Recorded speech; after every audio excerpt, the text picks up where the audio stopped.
Proud of our students, proud of our graduates. You're watching the Westminster Cable Network. The following is a production of the Westminster Cable Network.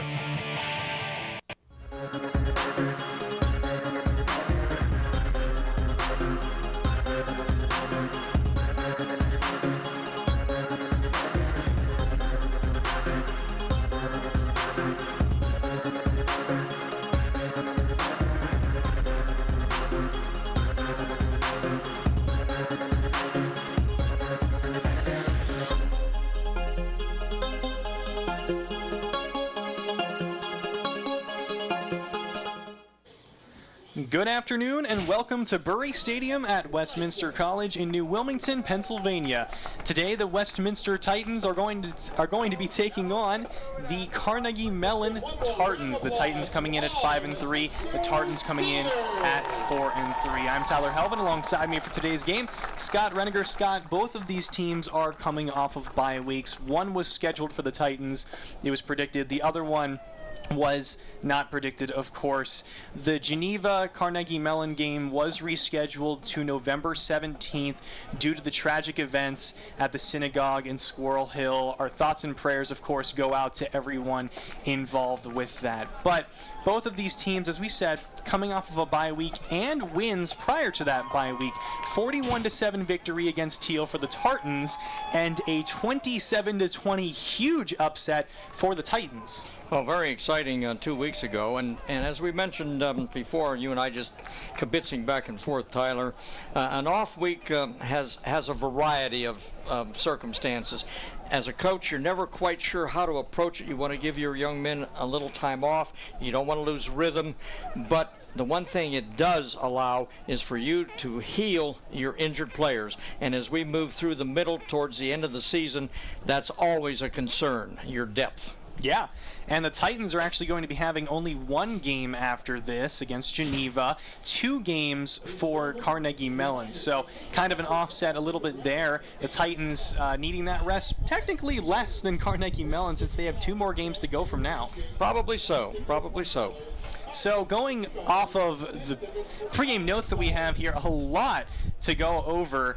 Of course, the Titans previously from their bye week, they beat Washington and Jefferson 27-20, broke the 11-game win streak that W&J actually had. It was only their 4th win against W&J in 40 games. It was supposed to be a blowout, and then all of a sudden the Titans win 27-20 against the 7th nationally ranked team, which of course eliminates the previous mistake of losing to Grove City. Westminster lost to Grove City earlier this season. And of course, with that loss was a huge upset for Grove City. Essentially was going to take the Titans and eliminate them not only from a playoff bid, but also from even competing in the James Lina Bowl. Now you go from that situation to winning 27-20, and now that puts you in the spot pretty much essentially guaranteed a James Lina Bowl if the Titans win out, and maybe even a playoff bid. Well, it really emphasizes, Tyler, how important your approach is to every contest. Some teams are not as challenging on paper as others, but by the time you step out at 1:30, 2 o'clock on Saturday afternoons, it's a whole different story, and you never know how things are going to happen. And the Grove City upset came within 12 or 13 seconds left. They threw a high ball. The receiver went up and got it, and that was it. And that was, as you mentioned, a true heartbreak to the Titans. However, they did bounce back. They did, and of course, as you said, you never know what can happen. This should be a good game. However, we do know what happened last year. Here's a preview and a recap of what happened in the last meetup between the Titans and the Tartans. In a game where the score could have easily been 21-21 in the 4th quarter, the term bend but don't break couldn't have been more true for the Westminster defense. The Titans had a chance to open up the scoring in the 1st quarter, however John Syback's field goal was blocked and the Tartans took over. The Tartans were unable to capitalize, however, as Alex Klein's deep throw into double coverage was picked off by Todd Jeter at the end of the 1st quarter. Westminster got their first points on the board in the beginning of the second quarter as Paul Colombo took a draw up the middle for 17 yards. The Titans once again made their way down the field, but after a John Syback missed field goal, Alex Klein led Carnegie Mellon down to the 20-yard line. This led to the first of 3 fourth-down stops by the Westminster defense of the day, as with a minute 24 left, the Tartans decided to go for it on 4th down, leading to a Bill Medea sack on Klein.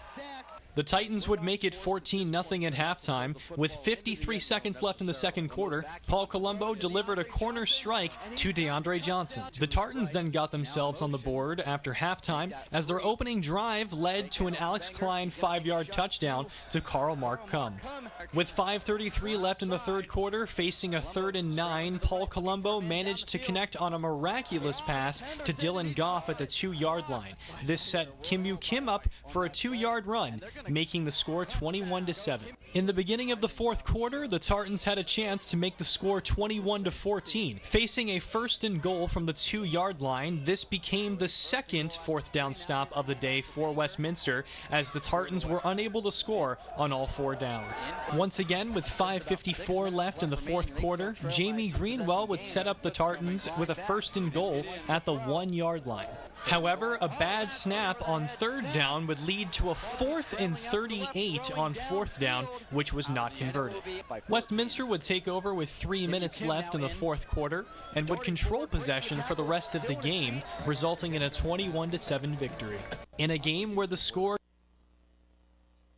Carnegie Mellon here on your home of the Titans, WCN.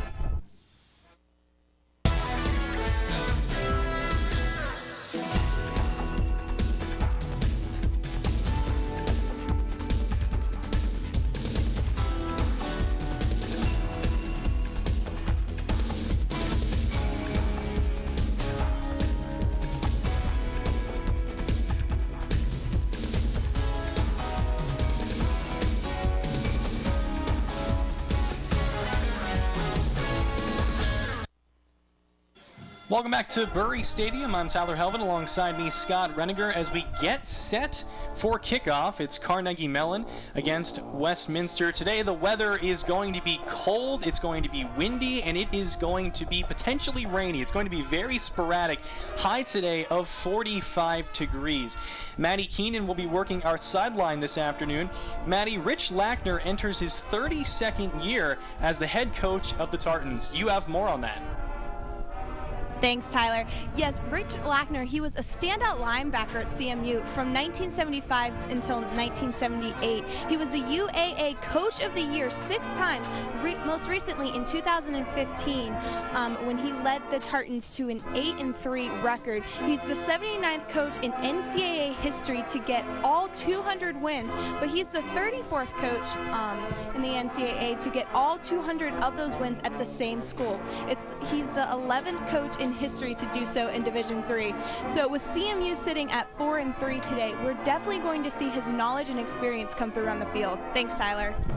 Thanks for that. Again, both coaches very experienced. Lackner, 32 years. Scott Benzel, on the other hand, 5 years. He's been a very accomplished coach through his tenure. Back-to-back James Lina Bowls. Of course, last year decided to opt out of the James Lina Bowl due to them wanting to end on their fantastic season finale win by a touchdown, the comeback win.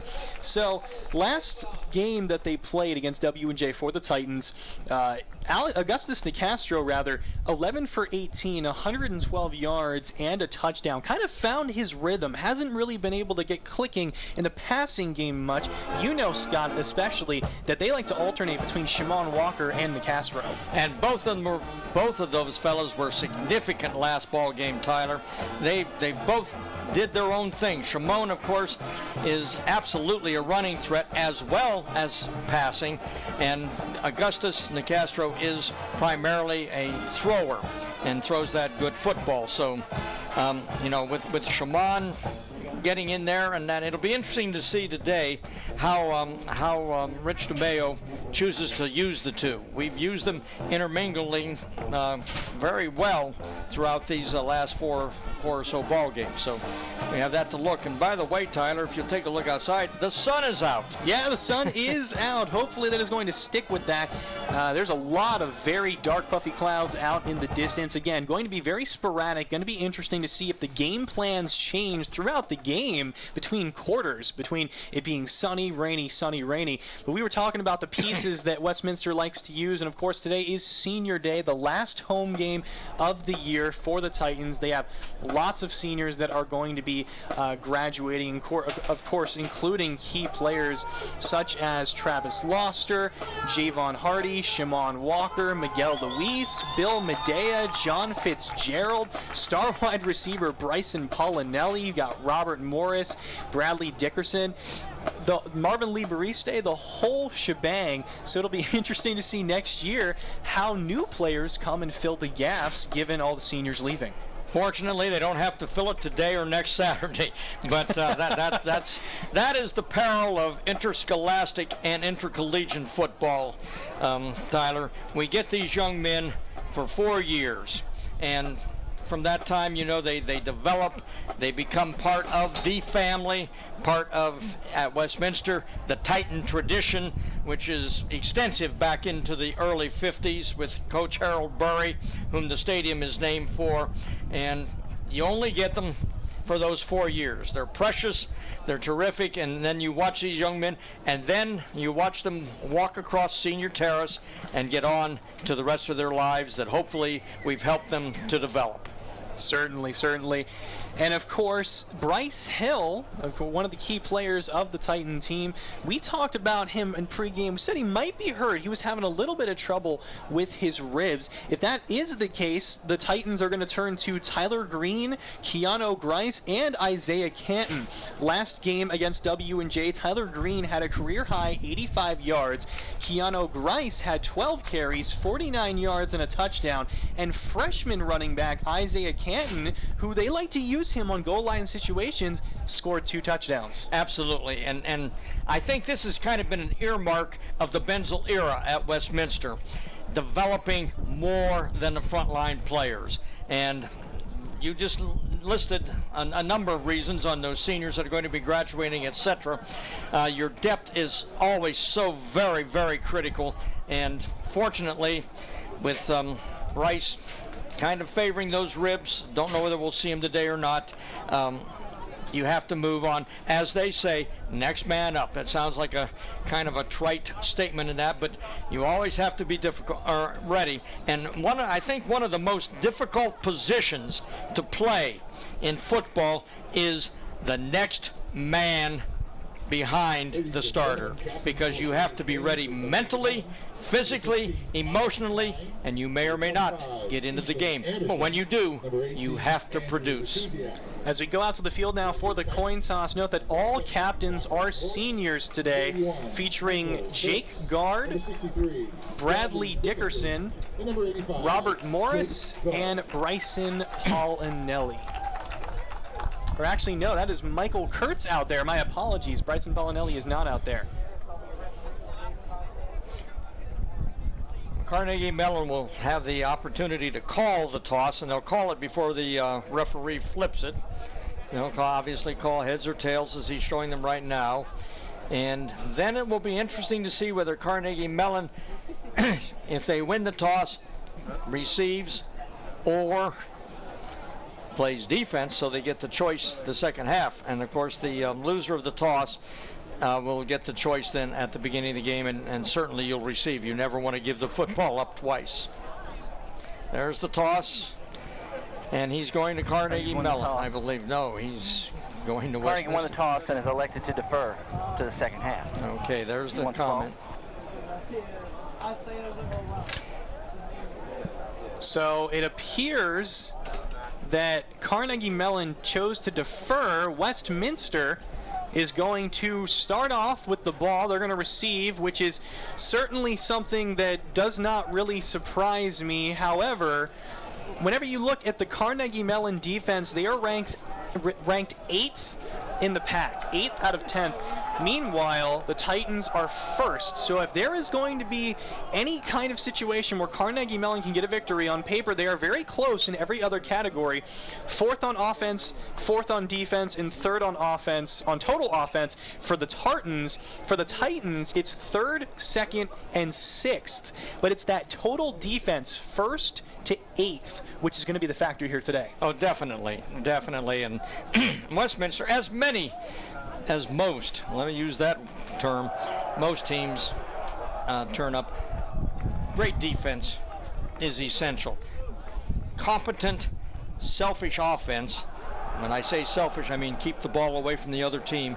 Don't give it up. The turnover game, and go from there. But defense is, as they say, you win championships with that. An interesting thing, though, Carnegie Mellon won the toss and deferred as we thought they would. Last ball game, though, Tyler, W&J won the toss and took the football. And I can't recall the last time I've seen that.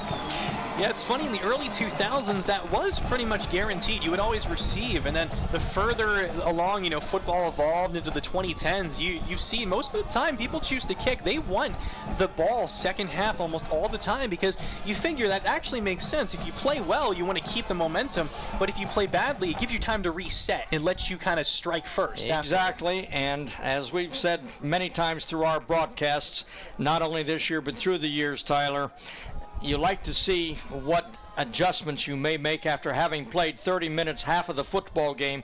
What adjustments have you made in at halftime? And so you like that first possession of the second half and try to capitalize on what you've learned through the first half. Connor Cox for the Titans, big threat that we'll see if the Tartans can deal with today. Connor led all wide receivers in the W&J game, 64 yards on only 6 catches. We saw in the last game we called, they went to him constantly and he couldn't be stopped. Balls thrown to him in triple coverage he would be able to come down with. We'll see how the Titans utilize him today. Oh, absolutely, absolutely. And there is a wind right now, and noticing CMU's pre-game kicking, as we always try to observe their punting and their kicking. This kick very easily could carry into the end zone. Of course, we have that new rule that any time on a kickoff you may make a fair catch, and if you do so, the ball then goes to the 25-yard line just as if it's a touchback. So if it's a high kick with considerable hang time, we could look for that as well. Haven't seen it employed too often, but on occasion they will signal that fair catch. Brandon Nugent to kick for the Tartans. Back to receive for Westminster, Vincent Giles and Ian Valente. And the kick is off as we start the 4-3 versus 5-3 battle as the ball goes into the end zone for a touchback. And again, I don't think we've stated enough how big this game is. 5-3 and 4-3. One loss against the team that has the better record, you're tied, and then because of this tiebreaker, it's a leapfrog. Absolutely, absolutely. And Gwynn, oddly enough, Gwynn kicked that ball away from our return. Didn't put Lofted much when he had a significant win, Tyler, and Lofted opted to kick it away from us and into the end zone. So the ball is at the 25 in the middle of the field. Augustus Nicastro in first for the first play of the game. Quick snap, pump fake, takes a shot down the sideline, and a catch by Polinelli, who stays in bounds all the way. First play of the game, touchdown. Oh my goodness, what a start for Westminster. And credit to the offensive line. They gave him quite a bit of time and gave Polinelli a time to run that fly route. The defender slipped a little bit as he went to pivot and lost his footing, and Polinelli broke loose and managed to outrun him into the end zone. As we take a look at that, he beat his man, just barely stayed in bounds. Had his foot grazing along the white. Unbelievable composure. He was even able to stay in bounds off the push, as the extra point is actually blocked. and it's going to be returned in a forward pass there. That is probably going to be a flag as they keep throwing the ball forward here with continuous forward passes. There's penalty flags and everything. And there's a flag. There was what you just called Carnegie pushed that ball forward, and of course, obviously, that's an illegal lateral. I think that would be called, and but they broke through the middle. They broke through the middle, came right up the middle, and blocked the ball, and it looked like a good snap, good hold. So, once again, that extra point, we kind of assume it's going to be an automatic situation. Not so. As the refs are talking about the call, making sure it is totally correct. 6-0 Titans. Again, on a first play of the game, a strike from DeCastro to Polinelli. We're just saying that he's a senior, going to be graduating. And what a way to open up your last home game with first play. What a way to open up your first game ever. By the offense. That be the case. That penalty be declined. The try is no good. 75 yards. And boy, what a strike. And as we said, compliments to the O-line, to Polinelli, great route, and then maintaining his balance. You already mentioned that, and that was excellent, Tyler. He maintained that and just strode into the end zone. So now for the Tartans, Alex Klein will get a chance to see if the Tartans can answer. He became the school's all-time passing leader October 13th versus Bethany. And look at the return formation. 5 people up, 2-3 yards behind him, and then 2 more, only about 15 yards deep. Anticipating a potential onside kick. They're not going to be surprised by that hit quick mentality. Sting them with the big pass play, and then come back and get that quick, unexpected kick. And now it seems the ball keeps falling over, so Mateo Garner is going to hold for Dylan Kidder right now. We had to do this once the last ball game, too, and hopefully the young man won't release that ball until Simon kicks it. And now the return team goes back into the normal formation. Ball fielded at about the 12-yard line. The return man heads up field, goes along the left sideline, stays in bounds, gets to the 29-yard line. And that was Rory Hubbard, backup running back for Carnegie Mellon on the return. We were talking about Rory Hubbard being the starter in pregame. Willie Richter should be in. He's been hurt, but as you said, he should be playing today. Interested to see if they will choose Richter or Hubbard to start out their opening drive. And they may just mix those two into the combination as well. As we said, that layoff did give them an opportunity to heal some injuries. Klein starting out in the shotgun, ball at the 30-yard line officially. Here's a handoff up the middle for about a 3-yard gain, and that was to Rory Hubbard. A penalty. The umpire threw a flag into the mix, so we may see some holding here. I shouldn't speculate, but from where it came, personal foul, face mask. Defense, number 31, 15-yard penalty added on the end of the play. Penalty results in an automatic first down. We got up into that. Darius Doty, the defensive end for the Titans. That will be an automatic 15 yards and a first down on the first play. And puts them, Carnegie Mellon, into Titan territory at the 49. And I see down over the lake now, it looks like we have a smattering of rain moving this way. 2 wide receivers to the right lined up behind each other. Here's another handoff to Hubbard, who gets stopped, tries to push forward, but gets a 1-yard gain. Pretty much the same play as we saw the last time. Going to their left side twice now, which isn't significant at this early stage of the game, but twice to the left over the left guard tackle. They'll bring up 2nd and 9. Again, if you're just joining us, first play of the game Augustus Nicastro threw down the sideline to Bryson Pollinelli for a 75-yard touchdown to open up the game for the Titans. Carnegie Mellon trying to answer after a 15-yard face mask penalty. Here's Klein, plenty of time. Too much time. Now rolls right, still has time to throw. Throws along the sideline, it's tipped. Nice. Incomplete. Nicely tipped. He broke that containment, and as you recall, Tyler, no doubt, every time they break that containment, then the scramble begins. And does the defensive secondary come up to support, or do they stay deep? If they stay deep, he runs. If they come up, he throws deep. You got to maintain containment. You cannot get hooked. You cannot give up containment. 3rd and 9 now from the offensive left hash. Klein again in the shotgun.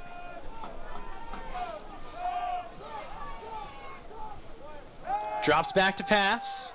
Throws down the left sideline, overthrows a wide open receiver. Completely missed the intended target. That was Alex Miller, the tight end, who had his man beat. He sailed that ball. he really did overshoot it. I do think our defensive back was in the area and maybe forced the higher throw. 4th down. They're going to obviously punt. They are punting with the wind, although the wind now is kind of going from the west to the east a little bit. So Carnegie Mellon can't do anything with the 15-yard penalty on the opening play of their drive. Now Westminster going to see if they can answer again. Kick is almost blocked by Keanu Grice, and the ball goes all the way back to the end zone.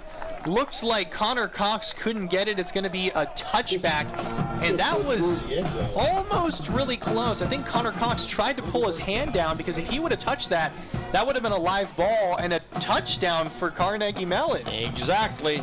He looked at it, and he very wisely decided he couldn't, because he would have had to stretch for that. So here we come again.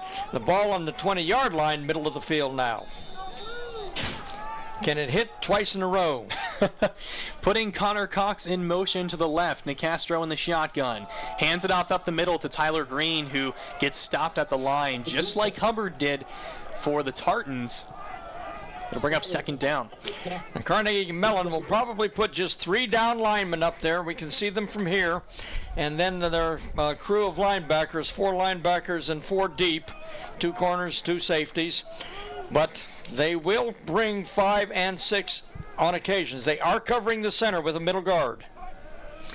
And try to get him to jump off sides on the hard count. I think it might have worked as a flag comes out. Here's a slant to Pollinelli for the 1st down. We'll see. That flag came pretty late after an offsides call. Not sure if it actually ended up a false start. We'll see. Well, the nose guard moved. The middle guard moved. And we'll wait for the official. Offside. On the defense, number 1. That penalty is declined. Result of play. 1st down. Then it was not the nose guard. He froze when he moved. But number 1 over our left side, their right defensive end, lined up in the neutral zone. And that was Long Tran, the defensive end, as you said. So a free play, essentially, for the Titans. Moves the chains. Ball now at the 31-yard line. Fake handoff. Screen to Connor Cox. Immediately wrapped up behind the line. Loss of 2. And look at those white shirts fly to that football. It looked like bees going into the hive, Tyler. They just, boy, we made that catch, and bang, they were right there, and we lost a yard on that play. It'll bring up 2nd and 12.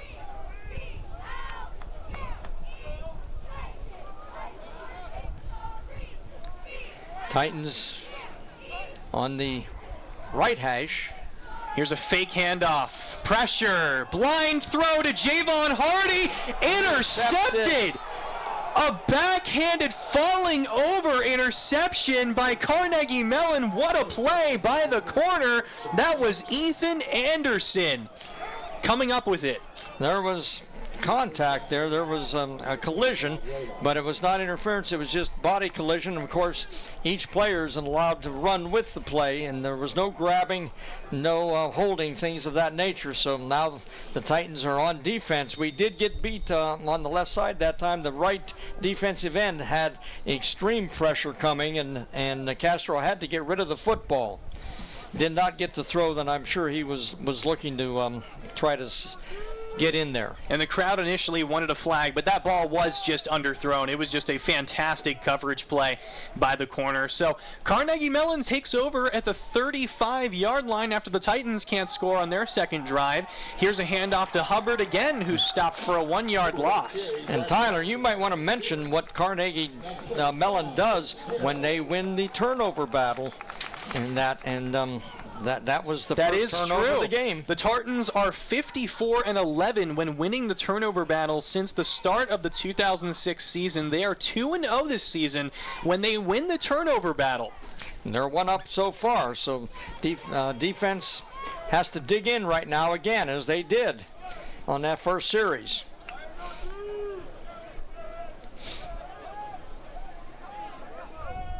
Motion. Klein in the shotgun. Fake handoff, back to pass, quick throw to a wide open target all the way to the 47-yard line.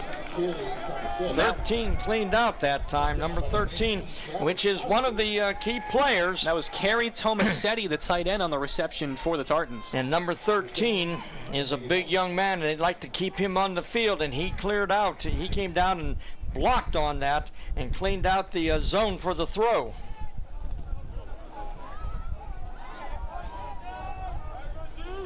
So Carnegie Mellon getting to move the chains. Ball now at the 47-yard line. Handoff up the middle. Big burst for a 5-yard gain. That's an excellent description. He just lowered his head and shoulders and knifed through. And that's the young man that Rory Hubbard, you were saying, is going to be the starter, 6'1", 185-pound senior. He may be 6'1", I don't know from up here, Tyler, and I'm so short, and everybody looks big anymore, but... And that was officially a 3-yard gain taken down by Paul Gonzalez. Had 10 tackles last week. Here's a quick throw and a completion all the way to the 36-yard line for another first down. Just a stop route. Ran out, curled inside, and boy, that ball, such as we see most of the time on Sunday afternoons, that ball was off almost before he hooked to the inside. We're going to have to play tight coverage, and of course that's always a little concerning because that opens up the long route. Putting another man in motion, handoff to Hubbard. Hubbard trying to dance to the left side, gets the edge all the way. Let's see where he got out. 6-yard gain. Yes, we had a shot at him. We came through. We read the play very well. Just couldn't make the tackle close to the line of scrimmage. And he was able to scoot up that sideline for about 5 to 6. 2nd and 5. Ball on the offense left hash. No real wind right now. That was a 14-yard gain last play. Here's a fake handoff, pressure. Receiver caught it, but was hit as soon as he got it, trying to see what the number is there. We had a blitz that time, and we got in and had real pressure on the quarterback. That was just a quick turnaround. They were going to try to get people out there, I believe, and we were able to. As soon as he reached up, he got the ball. There was no gain on the play that I can determine, so I'm going to call it 3rd and 5. Now it's Willie Richter, the second running back that the Tartans like to alternate between. Brings up 3rd down, and again, this drive started off of a interception by the Tartans. As the crowd very fired up. Klein back to pass, all-out blitz up the middle. Hit as he throws. It's a fumble. No, it's picked up, and they're going to roll it incomplete. The referee immediately started signaling that the arm had moved forward. Excellent blitz. We had 2 break loose on that one, and I think maybe that's going to be a significant key to our defense, is getting rush and getting pressure. As we take a look at the replay here, see if his arm was now it's where the reception was made, as the Titans thought it was a fumble. But again, ruled an incomplete pass, not a fumble, and it looks like Carnegie Mellon may go for it. Well, 4th and 5. A punt from here, you're on about the 31-yard line. A punt from here, chances are, goes into the end zone. So you're out to the 20, so you gain 11 yards. Go for the 5 yards. Klein in the shotgun. Empty backfield. Timeout called by the Tartans. The UPMC Sports Complex will provide Westminster College's soccer and lacrosse players with a dedicated field for their use next fall thanks to a 10-year UPMC sponsorship. The complex will feature a synthetic turf field and lights adjacent to Memorial Fieldhouse. The existing tennis courts will be expanded and refurbished at a later date. The complex will not only benefit soccer, lacrosse, and tennis student athletes, but it will also be used by other groups such as the marching band, intramural sports, and summer camp goers. And as we look here again, it looks like Carnegie Mellon will still go for it here. I wouldn't be surprised, especially considering the play by Alex Klein. Again, as we said earlier, he became the school's all-time passing leader October 13th versus Bethany with 5,903 passing yards. That, of course, surpassed Rob Kalkstein's 5,519 yards. He has 49 career touchdowns. He needs only 5 more in 2 games, this one and the next one, to become the all-time leader in passing touchdowns in Carnegie Mellon history. Right now, though, he only needs 5 yards. Tyler, and we have had good pressure. We've hit him a couple of times, and that hopefully we can get that pressure again. Crowd fired up. One man in the backfield, drops the pass, plenty of time, strikes, completion. Tackle made, but that is going to move the chains, and that completion was made to Willie Richter again.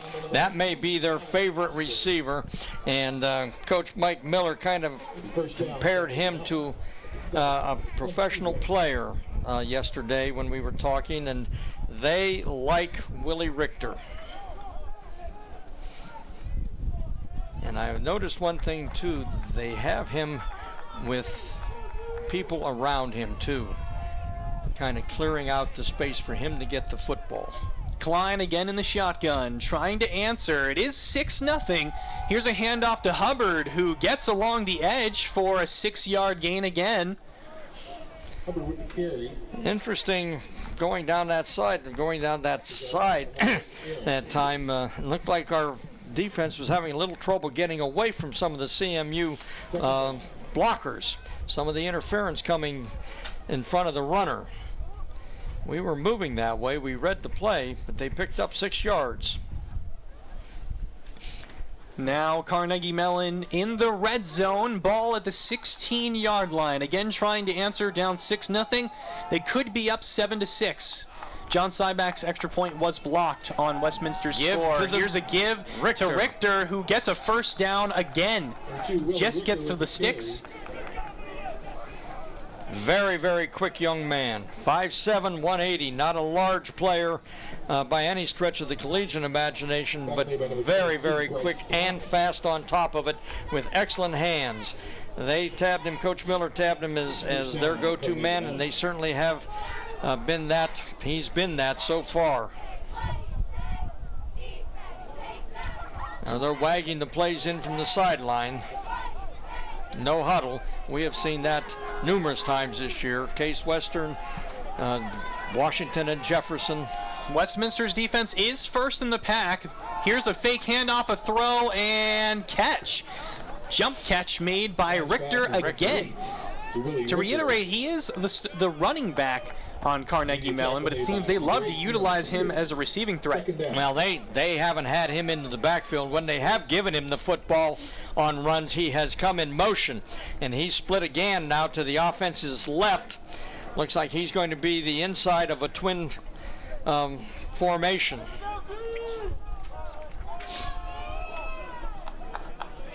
Actually, there are trips that way. 13 is just off the edge of the tackle. Hubbard in the backfield. Klein back to pass. Plenty of time. Almost intercepted. Almost incomplete. And that was Bryce Thomas. Couldn't keep his hands on the ball. He knows he had it. That would have been a huge stop for the Titans. Bryce Thomas, the freshman, starting.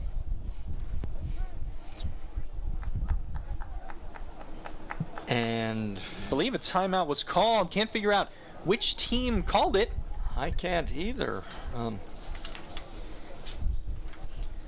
Either way, download the Titan Radio app for Apple and Android today and listen to Titan Radio's great commercial-free music anywhere you take your mobile phone or tablet.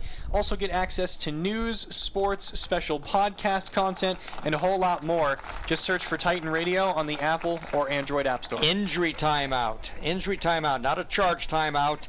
Is that number 8? That is our number 8 coming off. That is who I think it is. That is Aaron Pierce, the starting corner for the Titans. Very, very big player to lose, especially in a close game like this. 3rd and 4, ball at the 6-yard line. The Tartans trying to go up 7-6. Aaron was in the middle of that last pass breakup of ours, and whether he came down on an arm, a hand, or something. And here's another action sweep to the left to Richter. Richter trying to get out, and 3 flags are thrown on the field. We'll see if this is holding. Yes, I think you are spot on with that observation, definitely. And there's no holding on the offense, number 28. 10-yard remains 3rd down. So the ball will be moved back, but it will stay 3rd down. Choosing to accept 10 it. more yards.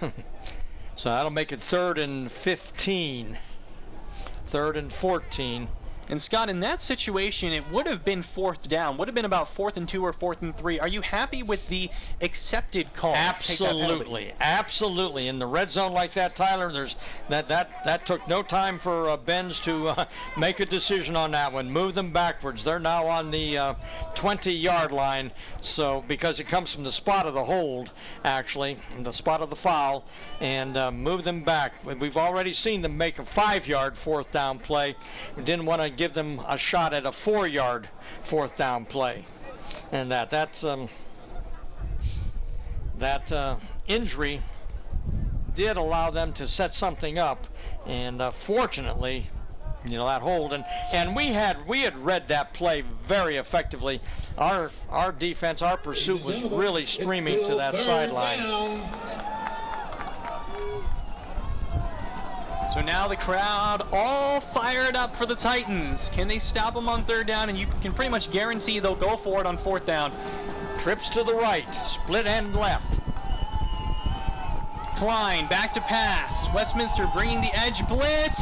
Incomplete as the receiver missed it, went right through his hands. That was Rory Hubbard. And there's no hesitation. Here comes the extra point field goal to unit. No hesitation from Richie Lackner at all on that. Here they came right away. So we'll get a time on this, and they blocked our extra point. Big hold there with no touchdown, because as you mentioned a couple plays ago, that they were looking at a possible 7-6 lead. Brandon Nguyen to kick for the Tartans. High snap. Kick is up. It's a line drive. Good. So the Tartans able to answer. Makes the score 6-3. You're watching your home of the Titans, WCN. When I was in foster care, I never knew when I would have to move. So I always had my suitcase ready to go. Then one day, I was adopted. My new parents opened their hearts and home to me.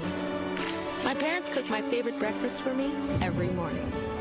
My parents take me on trips I never thought I would go on. They gave me a home and an even better reason to use that suitcase. My parents aren't perfect, but they're perfect for me. Welcome back to Bury Stadium. I'm Tyler Helvin, alongside me Scott Reniger. Score 6-3 in favor of the Titans. Carnegie Mellon just got a field goal to make it 6-3, and of course John Sybak's field goal was blocked for the Titans, which is why it is 6. There were no 2 field goals for them. Westminster, however, getting a chance to fire back, and the last drive for the Tartans began off of a Augustus Nicastro interception on that deep throw to Javon Hardy that was underthrown. Yes, and their kicker is now coming up again. He hit that a little more, using the wind over that side. We're going to return this one. Yeah, fielded at about the 8-yard line. That is Vincent Giles, who takes it up to the 25-yard line. The Midtown Men event will perform at 7:30 p.m. Saturday, November 17th in Orr Auditorium as part of the Westminster College Celebrity Series season.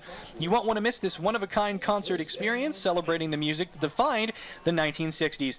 Now on their 9th national tour, the Midtown Men will sing their favorite 60s hits from the Beatles, the Rascals, the Turtles, Motown, the Four Seasons, and more. Tickets are available by calling the Celebrity Series box office at 724-946-7354 or by visiting www.westminster.edu/celebrity. Here's Shamon Walker on a screen pass to Keanu Grice, who weaves through defenders to the 50, all the way down to the 43-yard line, made something out of nothing, waited for his blockers, and this is the first time we've seen Walker in today at quarterback. And you hit the nail on the head there. He made something out of nothing with sheer speed. Read his interference in front of him very effectively, and boy, did he fly up that sideline. Big play from the 25 to the Carnegie Mellon 43. And now, just like that, Augustus Nicastro back in the game. Westminster alternating like they always do. Ball at the 42-yard line. Handoff up the middle to Tyler Green, who gets upended, does a somersault for a 4-yard gain. Now they're only going to give him 3 on that. They must have said when he somersaulted, the ball must have come down on the stripe, on the 40-yard line stripe, rather than getting that extra roll over. But still, positive yardage. And once, you never know what the Mayo man, Coach DeMayo, is going to do. It is Nicastro still in, but keep your eyes open for Shamon Walker. 2 wide receivers to the right. Here's a handoff to Green again. Green waiting for his blockers. Gets a burst of speed right to the marker. He may be inches short. Or inches above. It's going to be interesting, the spot. I think they're going to call him short, as you said. But he wanted to break to the outside, but kept his eyes open and shot to the inside. Excellent read of his blocking, and was able to make a maybe a 1 or 2 yard run into a 6-yard run. And now the refs are trying to figure out the spot right now. They are going to measure. I thought very rare to see this in Division III. We don't see measurements much. Now this is a good time for it because they need accuracy on this, and this is. And wow, that is much shorter than I thought it was. It will be exactly 1 yard, 3rd and 1. Need to get to the 33 for a first down. As again, they're still checking. Well, and look who is going to take the snap. Shamon Walker. He's going to take the snap, and of course, would be willing to bet this is going to be a draw up the middle. Always do it. Could be. Definitely a running situation, and that's kind of a silly statement, I know. But with Shamon in there, and the way he's moving around, I don't know whether he's going under the center or whether he's going to take the shotgun snap, but I believe he's going up under the center. He is going under center. Takes the quarterback sneak. He is right at the line. Did he get it? Where the head linesman came in from the sideline, he certainly looks like he may be just inches above. The Tartans are saying they stopped him. No signal by Westminster. They're going to measure again too. And the tough thing on that is the head linesman is clear over there with the chain gang. The other line judges are clear across the field on our sideline. The umpire is standing by. Here come the chain gang again. And we can't see from up here what's going on. First down. Just got the first down. Ball about the length of a football. Yep. About the length of the football. And then, of course, Carnegie Mellon packed all of their big people up in there. And you know what would be a heck of a play on that too, Tyler, is to take the direct snap, take a couple steps back and launch that bomb again. Seen that happen on occasions. Shamon Walker in. 1st and 10. Ball at the 33-yard line. Walker fakes the handoff, now going to take the draw to the left side. Gets a big block along the edge, and he is going to get a 9-yard gain again, directly on the first down marker, maybe 9.5. And a nice block out there by Keanu Grice, I believe it was. They cleared that corner for him, and Shamon was able to use his speed to get that corner and was able to make a first down. In fact, picked up, I'm going to say, maybe 11 to 12. So it's a first down on the 23-yard line, on the CMU 23-yard line. Walker still in the game. Curious to see if this was a decision based off of the interception earlier in the game, or if this is just a drive-based call. Grice in motion to the right. And a timeout called. That is by Westminster. Grice wasn't in motion. He just went from the left side of the quarterback to the right side, maybe change of play. Northwest Passage Trumpet Trio will perform a free recital at 7:30 p.m. Wednesday, November 7th in Wallace Memorial Chapel on Westminster College's campus. The trio consists of Dr. Timothy Winfield, Westminster Assistant Professor of Music, Dr. Jennifer Dearden, Allegheny College Associate Professor of Music, and Andrew Erb, Grove City College Director of Bands. The event is free and open to the public. The Titans almost in the red zone. Ball at the 22. Trying to respond again, held Carnegie Mellon to 3 points, but with a threat like Alex Klein, it could become a shootout really quick. You got to move punch for punch, given his performance. Today, as every game, really, Tyler, is you need to score touchdowns. You need to get to the end zones.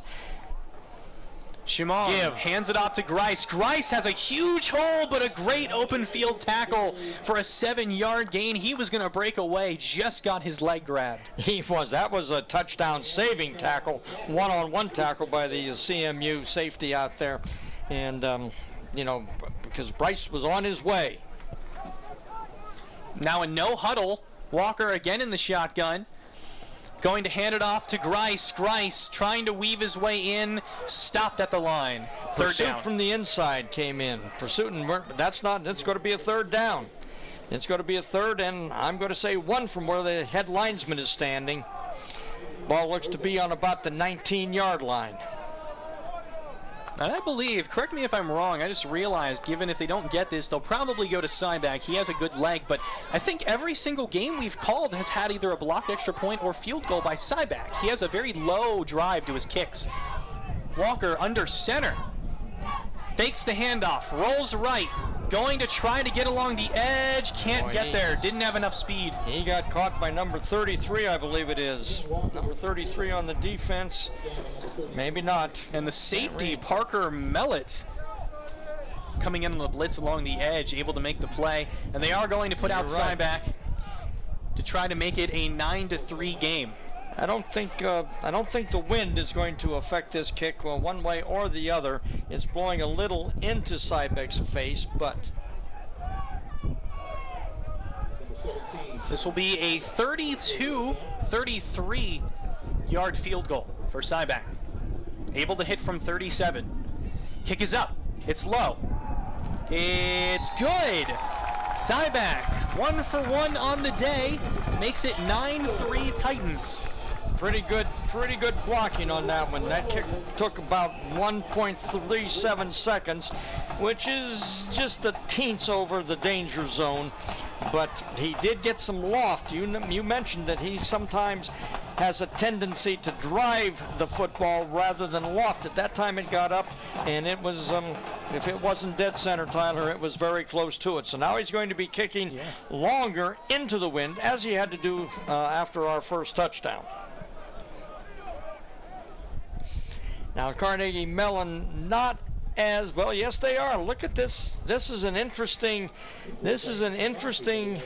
return team formation. Very much aware of the potential onside kick. However, as soon as it's off, they have, if you'll check the numbers out there, such as a 25, that they have skilled people, hands type of people up in there, which means they can definitely run. And so if the ball is kicked long, they will fly back. There they go. Okay, once we come out, they start to drop into a more conventional type of return. 5-2-2-2. The deep people on the 15-yard line. And the kick is off. Booming kick. Line drive to the 10-yard line. Head up field. Rory Hubbard, who spins out of a few tackles, but able to be brought down from behind up to the 30. We had a couple of good shots at him there, and he kept his balance, kept that center of gravity, kept his feet moving. You could see it was open to our vision, and you could see his feet moving, and he broke a couple of tackles and picked up another 5, 6, 8 yards, and was one tackle maybe away from coming to the west sideline, which would have been a problem. Tartans trying to answer after Westminster and their field goal by Cyback, making it a 9-3 game. 59 seconds left in the first quarter of play. Putting receiver in motion, Klein immediately faces pressure, spins away, and a completion for a loss of 1 yard. It might have actually been better to have that be an incompletion. Yeah, but excellent defense coverage by our corner out there, because he was a safety valve receiver, and he just sat at the line of scrimmage or thereabouts, and as you said, did lose a yard. But the quarterback escaped. He escaped our rush. We had an excellent rush. Klein got loose. No wonder the stats that you've referred to several times now are certainly accurate, because he is a threat. And that was Carl Cum who made the reception. Receiver in motion, Klein, back to pass. Plenty of time, steps up in the pocket. Ball is tipped and incomplete. Two players could have made the play. Paul Gonzalez first tipped it. Aaron Pierce couldn't come down with it. And it was good to have Aaron Pierce back in there too, because he's the young man that came out after that break up the pass in the end zone on their last possession. 5 seconds left now, score 9-3 in favor of Westminster. Ball is on the 30-yard line and going to be on the Carnegie Mellon left hash, offense left hash. And a third down, 3rd and 11. Westminster's defense trying to get the ball back. Fake handoff, throw to the corner, and Carl Cum is not going to make it as the tackle is made. Paul Gonzalez, bringing him up 1 yard short, and that will be it for the first quarter of play. Let's send it down to Maddie Keenan, who has a soccer update. Maddie? Thanks. Yes, so the men's soccer PAC championships just ended with Westminster winning 1-0 against Grove City. Shane Fallon scores on a penalty kick, and AJ Bove had 13 saves. The women's soccer championships are set to start here in another 20 minutes at 2, and the women's volleyball championships will start at 4 today here in the Buzzriddle Gymnasium, with Westminster taking on Bethany. Really, really exciting news for soccer and Westminster as a whole. Congratulations to them, and of course, good luck to the women's soccer team. So now 4th and 1 from their own 40-yard line. It looks like it's going to be a punt. It looks like it. I was just going to comment, Tyler. It looks like it, but looking at their 3 hummingbirds back there, they have a defensive end, number 1. They have some other folks back there, big people. It doesn't look like somebody they could short snap to that would be a big threat, but then they only need a yard. Chris Tywanik back to punt for the Tartans. Bryson Pellinelli, the return man for the Titans. Punt is away. Ball bounces at the 34, takes a Tartan bounce all the way to the 16-17 yard line, and that is where the Titans will take over on their next drive. Titans had 2 deep that time, but they weren't staggered, and so we couldn't get up to catch that shorter punt. That was more of a driving punt. There was fair wind he was kicking into. I don't know if that was his intention to drive it so or put it up. Sometimes with wind like we have right now, if you get that ball in the sail, but he got a very favorable bounce, and so the Titans are on their own 19-yard line. And Augustus Nicastro in for this drive. Always have to say who's in at quarterback. Tyler Green weaves his way through for probably one of the neatest 3-yard gains you'll see from up here. That was, looks like a video game. That was excellent vision by the ball carrier that time. That was excellent vision, as you so aptly described. Weaved his way through there, made 2 or 3 different cuts, and turned not much into a 4-yard gain. And with Tyler Green coming in to take the place of Bryce Hill, he's been coming in a lot, was played almost non-existently through previous years. Nicastro immediately under pressure dumps it off to Green. Green spins his way, tries to move the pile, but it will be a 3rd down. And as he has developed as a running back, you see he has unbelievable patience during every run. He doesn't immediately shoot the gut up the middle, takes his time, waits for his blocks to develop, and that is his style of run. Excellent observation there, Tyler. Excellent. Not in a hurry. Takes time to try to read the play, read the blocking patterns, and once again picked up about 3 yards from a very short pass. 3rd Safety and 2 valve. at the 26-yard line. Nicastro trying to do the hard count, doesn't work. Now back to pass. Quick throw, and it's intercepted. Ball was tipped by Connor Cox. Reception made. Return man going all the way to the end zone. Touchdown, Carnegie Mellon. Thomas Paluchko, the safety, makes the play. Cox was wide open, and it was high. And tipped, and as so often happens on tipped balls, it's free, and that was very, very devastating at the moment. However, when W&J did get it going just 2 weeks ago. So now it's going to be extra point kick, 9-9, potentially making it 10-9 for the Tartans, as we took a look again at that amazing interception return for a touchdown by Paluchko. Good. The kick is up and the kick is good, so the Tartans take a 10-9 lead. And in the last game Carnegie Mellon played, again, we said it was at Teal. Paluchko had a 70-yard interception return for a touchdown. So back-to-back games returning pick sixes. Yeah, see, well, he broke several tackles on that, and boy, the CMU defense was quick to get over to that right sideline, their sideline, and get that interference for him. And he just kind of, once again, you mentioned the way we kind of watch. He watched and kept his feet moving, kept balance, and broke several tackles and got in. And that was a 35-yard return. And so far, the story of the day, after Nicastro had his opening 75-yard touchdown, he now has 2 interceptions in only the first half of play, beginning of the second quarter. Interested to see if we'll see maybe Shamon in more to change things up, as that's what's keeping Carnegie Mellon in the game right now, up 10-9. Now Carnegie Mellon's going to kick from the middle of the field. They have 6 to their right, 4 to their left, and here comes one over, so they're balanced. And it's a squib kick. Fielded at the 19-yard line. Return man heads upfield and trips to the 35-yard line. And that, I believe, number 9 was Frank McGee. Kind of stumbled along. It's too bad he couldn't keep his balance that time, because he did have some opening. He wouldn't have gone a whole lot farther, but he could have got a few more yards. And very, very adeptly, though, handled the football on, as you said, the squib kick.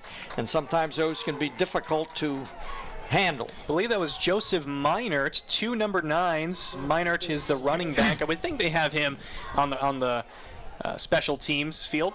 Here's a handoff to Tyler Green, who gets nowhere but a flag, and this might be on the Titans. I'm afraid we're going to get caught for holding from the spot, and the spot is behind the line of scrimmage, so that would be 10 yards from it. Now, will they take the play or will they take the yardage?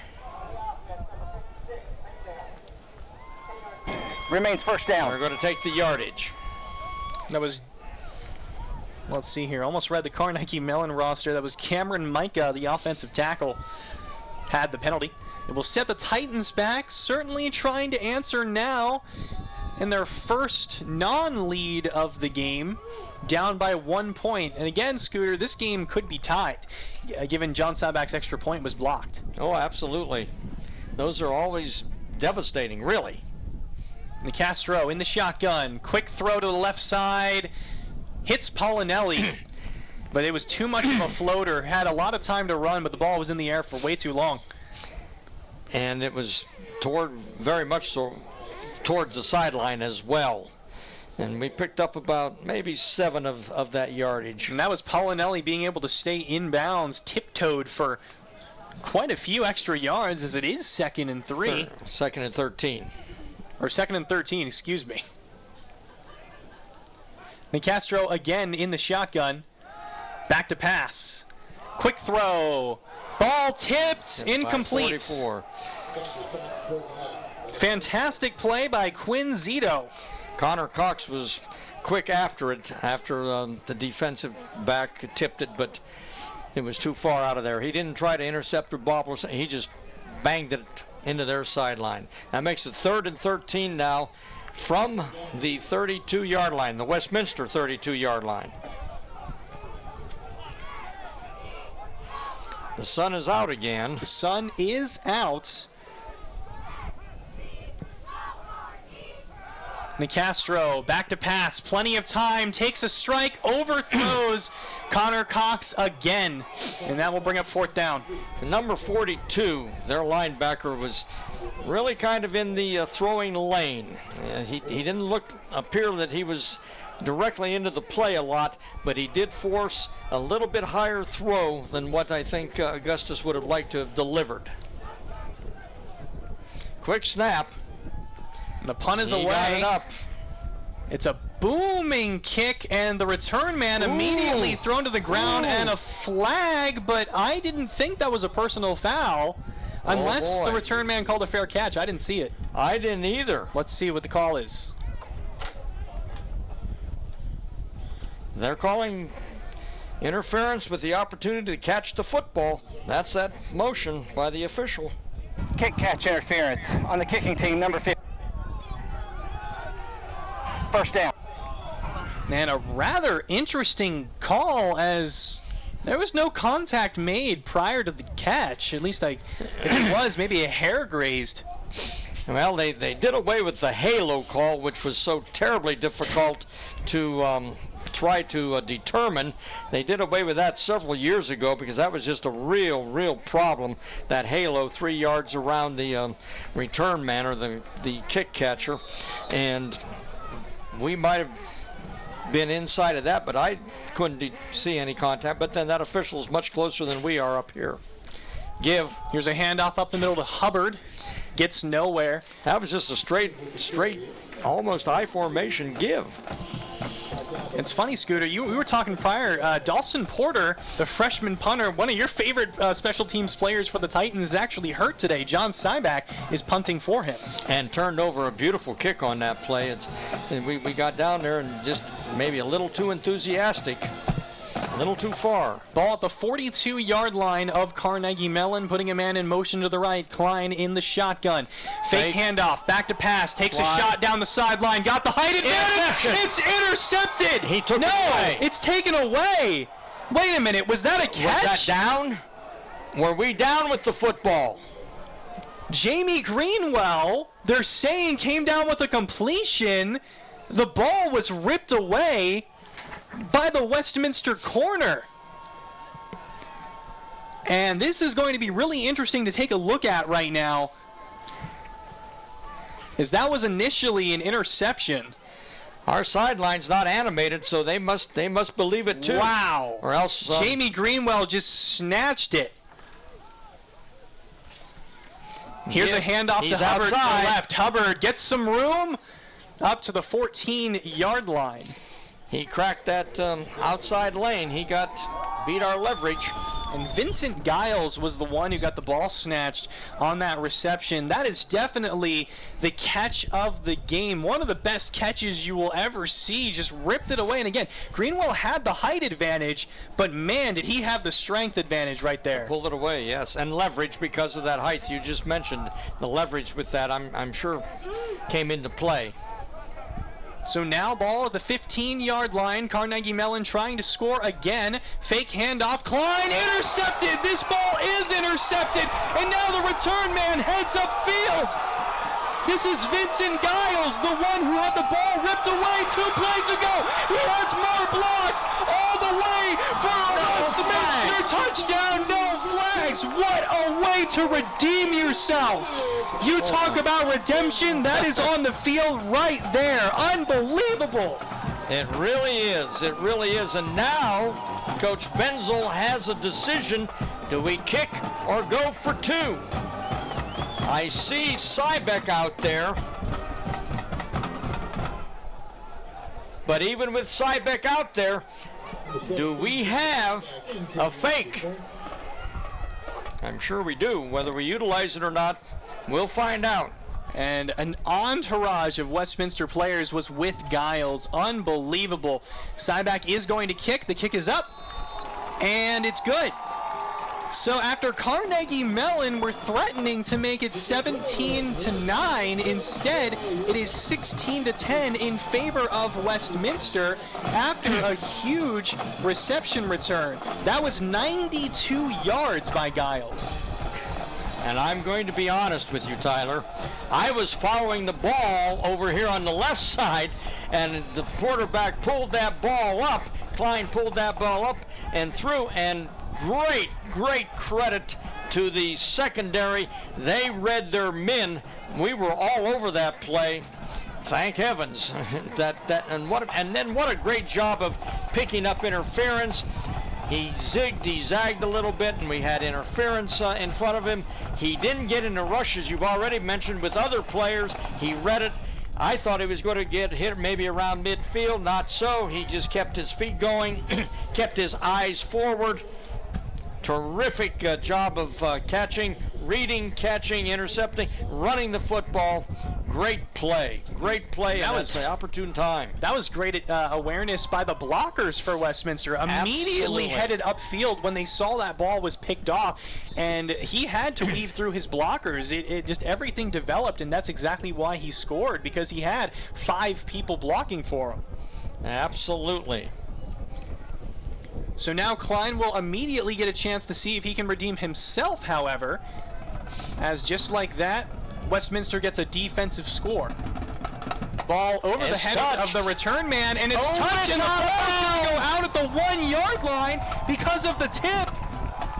That was Sean Knights, who was returning the safety. Ball tipped off his fingers, rolled out of bounds at the 1-yard line, so after the interception, oh boy, the ball is now going to be placed at the 1. That's where the Tartans are going to start their drive, and this could be a safety threat situation. Definitely.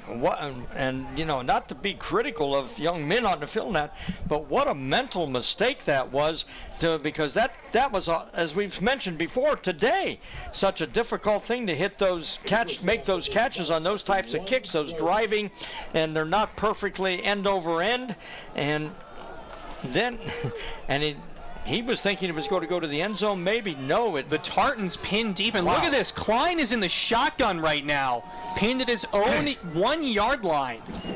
Putting a man in motion. Handoff up the middle to Hubbard. Hubbard gets a solid gain of about 4 to 5 yards. Yeah, very interesting, but I don't think Klein maybe is inclined to go to the to go up under center. I think their offense is shotgun, period, Tyler. They'll bring up 2nd down, a quick no huddle. Klein in the shotgun, puts motion. Tight end in motion. Handoff up the middle to Hubbard, nowhere again. 2 straight run plays that'll bring up a quick 3rd down. I don't think they're going to get too imaginative here after being stung by that interception, and you know, they want to give themselves some room to punt the football, try to get it out of there safely. I think with 9.5 minutes to play, there's an awful lot of time in this second quarter yet. And it seems that is actually Chris Haas, who is in the game right now at the running back position, the 3rd running back that they utilize. They have him in right now. But they're flip-flopping number 2 all over the place, and be careful. Putting a man in motion. Fake handoff sweep. Klein going to keep it himself. Gets nowhere. Stuffed at the line. No flags. It'll bring up a 4th down. Good defensive preparation. Don't let the ball handling fool you. Play your slot. Play your position. Read the play. Now they're going to kick. They will have a full 15 yards to kick from because the ball is on the 8-yard line. They will be kicking into really kind of a west to east wind, which I don't think is probably affecting it too much. We have 2 deep again, and now we're alternating them to take advantage of that shanked punt. Great adjustment by our special teams, I think. And a timeout called by Carnegie Mellon. Interesting to see what that is all about, especially on a punt. Wouldn't think they would do a fake punt. However, last week, you remember that Michael Dixon for the Seahawks had a fake punt from the back of his end zone, ran for a first down. That was one of the gutsiest calls you will ever see. The 2018 Light Up Night Holiday Parade and Tree Lighting Ceremony in Newcastle, PA will take place on Thursday, November 29th, 2018. And is seeking participants. If your business, club, church, or organization is interested in hosting a float, marching in, or providing entertainment at this year's event, registration forms are now available for download at www.newvisionslc.org. Participation is free, but registration is required by Friday, November 16th, to reserve your spot in the parade. You know, at 4 and 3, beware. They've got their gunners out to each side. They have their 3 hummingbirds deep. Beware. I wouldn't expect it. There's the long snap. And Tywanick is going to get it off. And it is very short. Fair catch at the 35-yard line of the Tartans by Paulinelli is where Westminster will take over, up 16-10. And with fantastic field position starting at the 35, you're already almost in field goal range on your opening play. Well, you know, that was... That punt was off in 1.8 seconds. They were not going to get it blocked in any way, shape, or form, because that's extremely quick. That's about 6/10 of a second, or 6 seconds, not 6/10 of a second long or shorter than norm. This is the time when you really need to get into that end zone now. This could send a message. Javon Hardy in motion, fake handoff. Nicastro, plenty of time, takes a shot, has Javon Hardy open, and fantastic tip by the corner for Carnegie Mellon. That was Sean Knight who dove and just tipped it away from Javon, and that ball was just slightly underthrown. Javon had his man beat. Second down. Yeah, he had a step. And, you know, I don't know how much, you know, that was just, as you mentioned, underthrown perhaps by scant inches. And that was a tremendous individual defensive play. We're going to roll the play. No change here, even though we're moving around. Castro in the shotgun. Tyler Green to the right. Here's a handoff to Green. Green spins out of one tackle but gets stopped for about a 3-yard gain. It'll bring up a quick third down. The 21, Paluchko, fill that spot quickly. He was right up there because I think we had just a smidgen of an opening there, and he filled that from his safety spot. That's the young man that took the interception in. And now apparently we have a cloud coming over top. We have a little light sprinkle. 3rd and 7 for the Titans. Nicastro under pressure. He's going to take the sack. And that is going to completely take them out of field goal range. Huge sack. Yeah. Just had to escape the pocket, couldn't. And the Titans are now going to punt. And again, they started at the 35-yard line. A great stop by the Tartans to be able to not only hold Westminster to no points, but especially considering them starting so deep in their territory. Now look at our punt formation, and we've been in this before. And look at this, Connor Cox right now, back to punt. And he is going to kick it away. The ball is going to be out of bounds at roughly, I think, the 15-yard line. That's not quite the angle he wanted to get it out at. He was putting away. We had 4 people to the wide side of the field, 2 split into the sideline, and just a couple up front to Snapper and 2. And Cox was going to get rid of that ball. There was no question it was not going to be blocked. But it took a little more of a side angle than what I think he would have liked. So in that formation, was that them seeing if they could maybe get a fake going? Because you see him, he took a look up and then decided to kick. I don't think that was in the play on that particular situation, Tyler. I think they just wanted to thin them out so they wouldn't come after the ball, and we could pin them deep. So now Alex Klein back on the field. Last drive had an interception return for a touchdown. Here's a quick screen for about a 6-yard gain. Shoelace tackle by number 4 out there, and he didn't have it by much more, Ian Barr. And that was Chris Haas who made the reception. Again, Carnegie Mellon likes to utilize 3 running backs, Willie Richter, Rory Hubbard, and now Chris Haas, who we've been up here, all the numbers seem the same, like 5, 6, and even double-digit numbers blend in. I believe Haas has been in more than we originally thought. And Willie Richter, I would say, it'd be interesting to know how many touches he has, because he has caught passes, run the ball.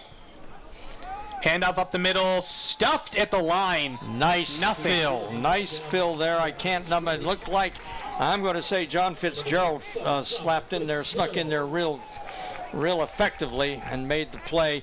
Stopped him up for really nothing. So it's going to be 3rd and 7. Ball at the 19-yard line. 6 minutes left in the second quarter. Ladies and gentlemen, it's 3rd down. As you can hear the PA announcer excited, trying to get the crowd riled up right now. 3rd and 6, ball at the 19. Klein in the shotgun. 2 wide receivers to his left. Drops back to pass. Looking. Sacked. Fitzgerald coming on the edge, and that is going to bring up 4th down, making the Tartans punt deep in their own territory again. But the question is, can the Titans capitalize on the second gift? Yeah, we're going to find out after a down here. But that was very, very good defense on that. We made that shoestring tackle on the first down play, then a really solid second and the 3rd down sack. And I don't think there's any question it's going to be a punt. He's going to put this one away. Chris Tywanek again punting from his end zone on back-to-back possessions. Good snap. Kick is off. Fair catch. Polinelli fields it at the 38-yard line. So again, still great field position for the Titans, but can they capitalize? 5 minutes left before halftime. The Titans up 16-10. Can they extend the lead? We'll find out. You're watching your home of the Titans, WCN. I'll never forget the day our landlord called and said, read your lease. No pets allowed. My owner tells him my dog ate the lease, but that didn't work. And now I'm stuck in a shelter. But this pit bull is ready for a new crib. I'm loving, loyal, and play well with others. So don't be intimidated by all my muscles, because the biggest one I have is my heart. That's right, I said it.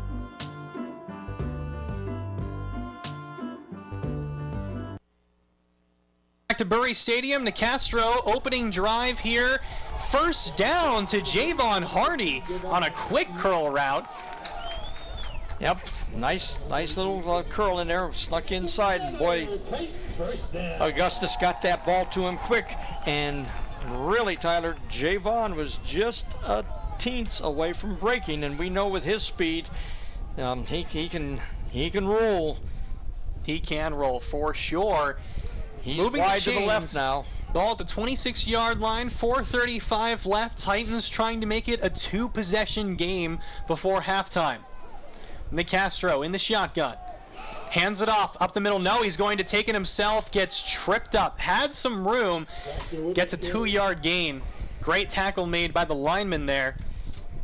That was Connor Faith. That was good ball handling. I was looking towards the sideline with Keanu Grice, and Augustus Nicastro pulled that ball out. Very good ball handling. He just couldn't go. Excellent defensive play. Give credit absolutely where it's due, and that was the nose guard that made the play. 2nd and 10, ball at the 26. Nicastro going to take the sack again. Looked the man in the face and still didn't throw it away. Well, he didn't have a chance to throw it away. Had he tried to throw it away, Tyler, I'm not anxious to see what the outcome might have been, because they were on him quick. Number 1, who has been a real thorn, long Tran, 6'2", 220-pound senior, and he's giving our tackles a hard time right now. And Nicastro now with that sack bumped Westminster out of field goal range again. 3rd and 19, ball all the way back at the 35, only 3 yards from where they started. Nicastro back to pass, pressure, quick throw along the sideline to Polinelli. Polinelli tries to stay in bounds, gets to about the 27-yard line. Out to the original line of scrimmage there, minus the sack. It's going to be 4th and 11, it looks like. 4th and 11. We're going to try a field goal, I think. John Syback is onto the field. He has a little wind. There's not much out there, a little bit, but this one is going to be a boot. This is going to be a 43-yard field goal attempt. His longest he's around 37 to 38 yards. This will be long, and a timeout called by Westminster. Going to try to rethink what they want to do here potentially. I don't know. Would you go for the field goal, or would you try to pin deep? Well, not being with Syback every day, or even a couple days a week. You already mentioned it's his longest. What concerns me here is when you're at this distance, a kicker is more apt to drive the ball. Well, that's what happened on the opening extra point, I think. We're driving the ball, didn't need to, but it was a low kick, and he has a potential to do that. And if that thing got blocked, then Score update around the league. Upset alert right now. St. Vincent ahead of W&J 9-6 in the second quarter. Been nothing but field goals. Bethany up 6-0 over Teal in the second. Waynesburg 0, Case Western 0, and that is due to the 2 p.m. start. Grove City faces Geneva tonight at 7 p.m. and it looks like Syback is going to try to attempt this field goal. This will put them up by 9 if they're able to get this. Holding my breath. Syback's going to have to get all of his leg into this kick. Snap. Hold, blocked again. 2 blocked kicks, and now the ball is going to be returned by a Carnegie Mellon player who takes it up to the 45, and that could have been a big break for the Tartans. But again, 2 blocked kicks this game for Syback. Just can't get it up over the line. Carnegie Mellon has really studied film on the Titans on extra point field goal. They are swarming in there.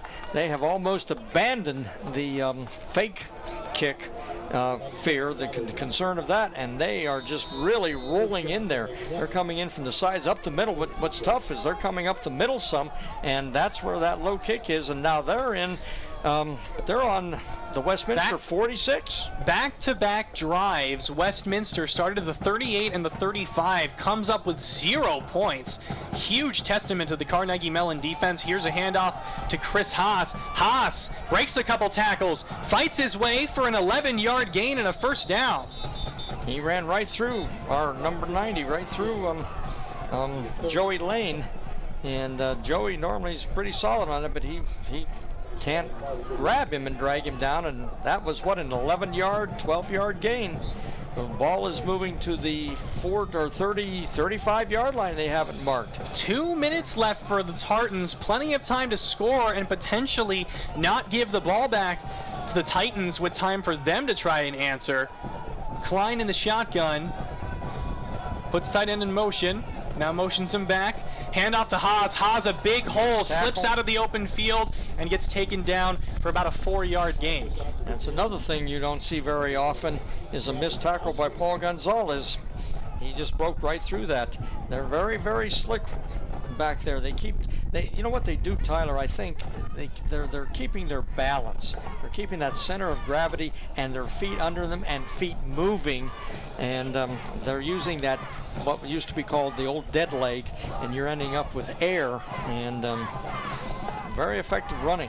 Only a 3-yard gain, but very effective run for it. 1:13 left before halftime. Tartans trying to go up by 1. 1 timeout left. Klein fakes the handoff, back to pass, absolutely no pressure, throws to the sideline, incomplete. Careful there, number 7. You don't need that last push. It's not important. Intended target, Carl Cum, and that was Marvin Liberiste who was able to get the deflection there, and as you said, at the end, kind of shoved Cum, but No flag called, and that was just a great play. And right there, I think he's frustrated because Carl has a big height advantage over a lot of the corners. And I think whenever he makes a play like that, he gets fired up because, you know, essentially they're literally the underdog on that matchup. Size-wise, yes, and that's what really hurt over at Grove City in that ball game was the size of the receivers, the height. Jamie Greenwell. Fake handoff. Jamie Greenwell was trying to change the call, and an incomplete pass. I think he threw that down. He had pressure, but we didn't have as much pressure as we have been able to get on some plays. He had some pressure, and he stepped up, and I think he just put that into the ground rather than put it into interception area. And when I was saying there before the play, I looked over. I said Jamie Greenwell because Greenwell was slapping his helmet, screaming at Klein prior to the play. He saw something that he didn't like. I think he saw that the blitz was going to come. I'm not sure if he said that he was going to be open, but look at this. This is going to be a 49-yard field goal attempt. Actually, no, this is 54 yards, and the kick is up, and it's going to be short. Well, not even close. Thought it was even longer than we thought. A 54-yard attempt, no good. Interesting call, as now Westminster will be taking the ball over at their own, 32-yard line. 32-yard line. Both teams have just one timeout left. I think that probably dictated some of Carnegie Mellon's play calling that last series, knowing they only had one left, could only stop the clock by first down or incomplete pass. That was the most casual no-huddle 54-yard attempt I've ever seen in my life. Shamon Walker now in 3 wide receivers to the right. 52 seconds left to see if the Titans can try to get a field goal or anything. And don't dispel the fact that Shamon Walker can toss that ball long. Walker going to take it himself. Gets away from one player. Flag. 3-yard gain. And we're going to have a hold, so... And that play is going to be coming back, probably. 3 flags out there. Holding on the off 76. Takedown, 10-yard penalty. Down. And that. Maddie might want to ask Coach Benzel at halftime on her pre-halftime interview, you know, any quick thoughts about how we can shore up the extra point field goal situation, the rush on that, what they're bringing. Of course, they won't have had a chance to talk about it a whole lot, but that definitely has stung us today. It's now 48 seconds left. Again, Shamon still in, going to take it himself. Face mask, and that is going to be a face mask call. You saw his head get ripped back the second he ran up the middle. 15 yards from the spot. And I believe first down, automatic first down. We'll get the official call here. That's the face mask. On the defense, number 97, 15-yard penalty and an automatic first down. Well, that's going to move the football out of a dangerous situation, having to punt from that because of our holding call. And we're going to move it up to the 37-yard line. The key factor here, first down. Tyler. First down, 43 seconds left. Again, if they get in field goal range, Cyback has had an extra point blocked and a field goal blocked today. He has made one. Shamon is still at the quarterback. Shamon back to pass. Gets hit from behind. Oh, and Keanu Grice drops a pass that was going to be a huge gain. Well, I think 2 things happened there. The ball looked like it might have been just a teens behind Keanu, and I think Keanu realized he had the advantage in speed and was looking to where he was going to go instead of looking the ball in and then going. Score update, W&J just took a 20-9 lead over St. Vincent, starting to blow away a little bit. They were losing 9-6, but righted that very quickly. 2nd and 10, ball at the 37-yard line. Walker rolls right, immediately under pressure. Screen pass to Grice. Grice going to get a big gain and a first down right at the marker. Oh, boy. Oh, no, they're going to mark him. Let's see. I think he Lions judge is talking about it. Yeah, they are going to move it for a first down. Boy, where he went out, good thinking to get out of bounds. No question about that. Preserve that one timeout, and of course the clock stopping on a first down. But he cut that one close, Ty. Close. 29 seconds left. Ball at the 47.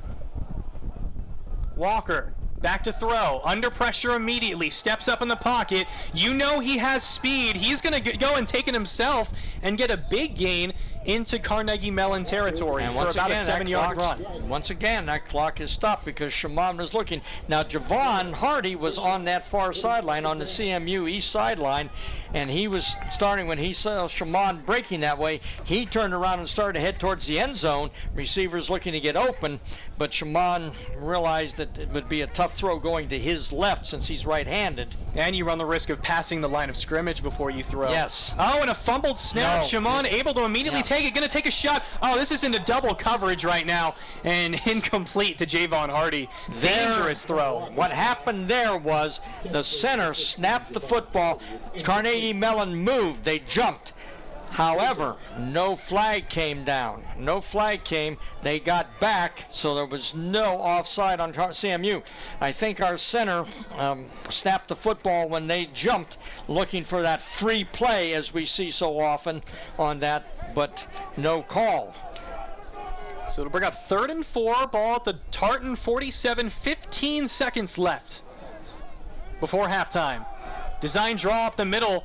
And Shamon is going to get a first down, but they're going to need to call a timeout right now. 10 seconds left. They called it. And quickly going back up to the line is going to be a spike instead of a timeout. So with 9 seconds left, interested to see what are they going to try to do. You think you're going to try to go to the sideline to get in field goal range, then call the timeout if you stay in? Is that what you think they're going for here? I think they've got to get about 15 yards, more preferably 20. And of course, CMU's going to play soft. They're just going to rush the 3 people and drop 8, as you can see right from there, Tyler. We know that Walker has an arm. We have that timeout. Threw a Hail Mary a couple weeks ago, about 50 yards. Walker back to pass. Throws along the sideline, almost intercepted. 4 seconds left. Boy, they had 2 people on number 12. Connor Cox is that, I believe? Yes, they had 2 on him. And Tyler, there was nothing but green for 40-some yards. And now we can probably see a Hail Mary here. Or maybe just run the clock out. Run it and see if you can't break something. Walker back to pass, 4-man rush, under pressure, now going to heave it all the way to the end zone. This is going to make it there. Incomplete, as Connor Cox almost came down with the ball, got hit in the air, and that is going to come to a close. What an eventful first half of action. We're now going to try to send it down to Maddie Keenan, who is going to interview Benzel. It looks like, no, she's not ready yet. We are going to see... Okay, Coach Benzel is going to interview at the end of the game. Thought we were going to go down for a halftime interview, but that is not the case. At halftime, the score is 16-10 in favor of the Titans at Bury Stadium. We'll be back with our halftime activities and the first half in a moment on your home of the Titans, WCN. It's a beautiful day out here. Sunny today with light breezes, giving way to clouds in the afternoon. We could see some light precipitation to moderate precipitation later on, followed by powerful storm-like conditions. 90 miles per hour winds are expected. Authorities are asking everyone, stay indoors. Come on, that's it. Let's go.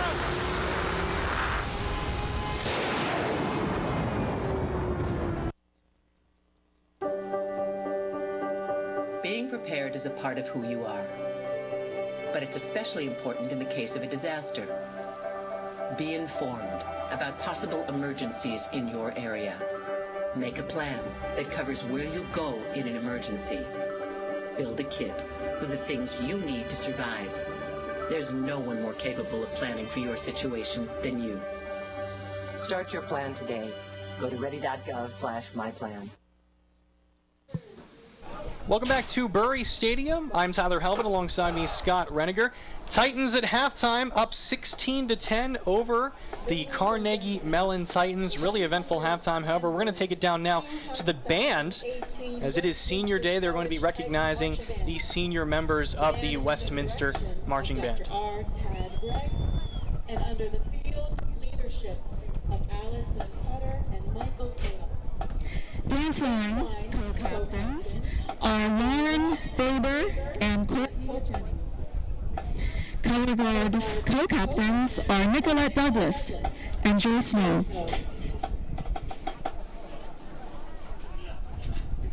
We open this afternoon's shortened show with an energizing arrangement of a tune from contemporary Christian artist Mark Schultz.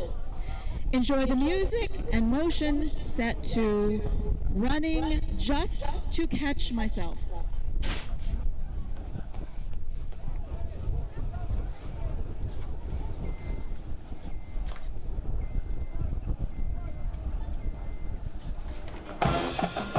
Is that Maddie?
We would like to take a moment at this time to acknowledge some extremely special people, the Titan Marching Band seniors. In their time with the Titan bands, they have performed for thousands of people throughout the area and have represented Westminster College and the music program with the highest level of integrity. First we have Christopher Bezick, escorted by Joe and Kathy Bezick, a history major with a secondary in education from Brentwood, Pennsylvania. Allison Clutter, escorted by Kim Clutter, a music education major from East Liverpool, Ohio. Shauna Vancic, escorted by Michael and Mary Vancic, a music education and trumpet performance double major from Elwood City. Lauren Faber, escorted by Doug and Debbie Faber, a vocal performance and communications double major from Greenville. Skylar Hayes, escorted by Jeff and Jill Hayes, a math major from Harrison City, PA. Shannon Herdman, escorted by Gary and Diana Herdman, a music education major from Blairsville, PA. Michael Kale, escorted by Rick and Sharon Kale, a music education major with a track in composition from Indiana, PA. Kaylee Krug, escorted by Kevin and Norma Krug, a music education major from Nicktown, PA. Dakota Mafalk, escorted by Scott and Michelle McFall, a computer science major and math minor from Newcastle.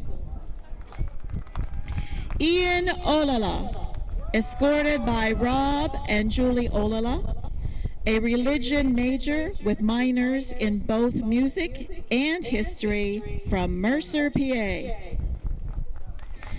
Margaret Portman, escorted by Dr. Swerdlow, an English major and marketing minor from Chambersburg, PA. Zoe Pavlik, escorted by Steve Pavlik and Darlene Snyder, a music education major from Butler, PA. Taylor Powell, escorted by Ralph and Tracy Powell, a music education major from Harrison City, PA. Patrick Raymond, escorted by Peggy Raymond, a music education major from Bethel Park, PA. Timothy Savage, escorted by his sister Allison Savage, a music education and saxophone performance double major from Purcellville, Virginia. Hannah Shanholtz, escorted by David and Denise Shanholtz, an accounting major from Canonsburg, PA. Kristen Snyder, escorted by Pete Snyder, a neuroscience and music double major from Cochranton, PA. Alan Yoder, escorted by Eric and Angela Yoder, a music education major from Imperial, PA. How about another round of applause for these amazing seniors? To close our halftime performance, we feature our dance line to a tune written by Nicki Minaj and Justin Bieber. Tom Wallace adds his marching band arranging expertise to beauty and a beat. Please stay in your seats at the end of today's game to see the final performance of the Titan Marching Band for 2018. Ladies and gentlemen, your Westminster College Titan Marching Band.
Coach's Corner. I'm Emily Sechrist, and this week I'm sitting down with the Director of Athletics, Jim Daffler. Thank you for joining me today. Sure, my pleasure. So to mainly start, we are expecting a new sports complex here, donated generously by the UPMC Jamison Hospital. So to start, can you explain why this sports complex is being donated? Well, I'll start with first that part of the strategic plan that President Richardson and the Board of Trustees laid out probably over a year ago now included a part of that for athletic facilities called the Titan Corridor, kind of starting up in the old 77 area and moving through the middle of campus there and towards the field house and so forth. So part of those plans included a new field for soccer and lacrosse, located where the softball field is currently located. Plans then to move softball and to the current baseball field location, and plans to move the baseball field to what we would know us old-timers as the old football practice fields, where the marching band practices now. The soccer team sometimes practice there. It's a grass field out that way. So this whole corridor plan, of course, quite extensive, and so we've kind of under the radar, so to speak, in a quiet phase. Haven't really started any formal fundraising, but we've made some conversations and talked to some people. And actually, over a year ago, I was contacted initially by a representative from UPMC to talk about types of sponsorships that they might be able to have at our school. And I didn't know whether that meant putting their name on the scoreboard or what it meant. I probably didn't think at that time it meant maybe a sports complex for one of the fields, but we talked about that. So a lot of other people were involved in this other than me from that standpoint. So so basically, I think UPMC, with its new emphasis in this area of Jamison, UPMC, Jamison, and Horizon, wanted to do something. We've got the nursing program tied in with them as well. I think they wanted to do something to kind of put their name more even in this area, and so the sports complex that they're helping to support for the new soccer and lacrosse field would be a great way to do that. Now, when will construction begin for the new complex? We're anticipating construction will start in the spring at the conclusion of softball season. We still will have softball in the spring on that field area, and there's some things we have to do, but we would hope that it would start relatively soon, right after the completion of softball season. So now, obviously, with a new complex, you need a field, but what else, construction-wise, will go into this new complex? I think in the initial phase, we'll have the basics, what I would call the basics, a field, some fencing, scoreboard, bench areas, and so forth. We probably will not have, in our plans, we have plans for permanent seating, press box area, and some of that. I don't know that that's going to happen in the fall. I think our focus will be to have a field that we can play on, practice on, play on next fall. So I think we're really going to focus on that to begin with. So now the soccer teams and lacrosse teams will be using this complex. Will their locker rooms still be in the field house, or will they be moved? At this point, their locker rooms will still be in that. One of the other parts of the Titan corridor that we are discussing would be, can we repurpose old 77 and use some of the space that's up there for some locker rooms? It would be great if we could do that. That's another part of the kind of the master plan of this, but it's not determined yet whether that's going to be feasible or not. That's an older building. We're not sure whether that can be done or not. So now you touched on it briefly about the softball field being moved. So where will that be moved, and then where will the baseball field be moved to? Yeah, the softball field is going to be moved to the baseball field location. It won't be kind of in the same way the baseball field is. It'll be moved kind of away from what I would call the backstop area to give us a little bit more space. That's one of the reasons we want to move the baseball field. There's really not enough room there for that. Our plans would be to have that construction as well start at the end of the softball season, to have that ready for next year. Baseball that will then be relocated out to that practice area, that former practice area that I talked about. That field may not be able to go in the first year. I mean, it would be great if it did. At this point in time, I think our focus is on getting the soccer and lacrosse field and the softball field ready to go, and having at least a practice area for baseball. And with the idea that we may have to play some games off campus. In the course of a year, we probably have 8, maybe 9 home dates that we may have to play off campus in the first year. If we can avoid that, we will. But that may be a byproduct of this. It's a good problem to have. We've talked to the coaches about it. They understand it. and if you look at it from the long term, it's going to be better. All right, well, thank you for joining us today, and this is very exciting for everyone here, especially the athletic department, and I hope everything goes smoothly. It certainly is a very exciting time. Thank you. Thank you for joining us this week on Coach's Corner. There you are. Do anything else if you Welcome teach back technique. to Bury Stadium. I'm Tyler Helvin, alongside me, Scott Reniger. And in the booth now with us is Steeler legend John Banaszak, defensive end for the Steel Curtain in Super Bowls 13 and 14. We are absolutely thrilled to have him up here for the third quarter of play. You're going to be a second color commentator for the half. What did you see throughout this game so far? Well, I saw a lot of missed opportunities from Westminster side of the football, especially with 5 minutes left in the half, and they had the ball on the 35-yard line and couldn't get a first down. And then the next possession had the ball inside the 40-yard line again and came away with no points, being that down that deep in Carnegie Mellon territory. Yeah, and so far, Titans up 16-10, but lots and lots of missed opportunities so far. 2 missed kicks, blocked extra point by John Syback, and a blocked field goal by John Syback. He has made one. However, Westminster's offense hasn't gotten anything going except for the opening play, 75-yard touchdown to Paulinelli. Since then, it's been quiet. It's been very quiet, and as John mentioned, too quiet on those opportunities. And you know, the opportunities are things you have to jump on and grab when you get when they appear. So, John, you played defensive end, obviously, 2 Super Bowls. I mean, you have a star-studded history. What have you seen specifically from the defensive ends from both teams? Have you looked at that at all? Yeah, I paid close attention to defensive line and the offensive line, and from the Westminster side of football, I felt that their offensive line has the opportunity to run the football, and I would certainly put more of a mix on running the ball into their offense in the second half. Their defensive line has played well, come up with a number of big plays and big sacks. So I think that from the Westminster side, they've played very well. And there have been 2 mistakes, especially in the quarterback position for Westminster. Augustus DeCastro, 2 interceptions, and the offense couldn't capitalize on opening possessions at the Tartans' 38 and 35-yard line. And we said that going into those drives, fantastic opportunity for Westminster to at least put 3, but both drives had Augustus DeCastro getting sacked. A lot of pressure coming in, and we protected well on that very first play. And after that, and they're rushing 3 most of the time, and on occasion they're bringing a linebacker because they only put 3 down. We've got to shore that up, I do believe. Carnegie Mellon also put 5 down late in the second half and obviously dropped 2 off of that formation, which probably gave the offensive linemen some problems in blocking assignments and that type of thing. In the run game for both teams, Carnegie Mellon has been going to Rory Hubbard. He has 31 yards, and it's funny, Westminster, they've been starting to use Shamon Walker a little bit more, alternating between DeCastro. He has 24 yards on the ground. He's the leading rusher as we now head out for the opening kickoff of the second half of play. Would you like to take a seat, John? No, go right ahead. I'm used to standing through football games.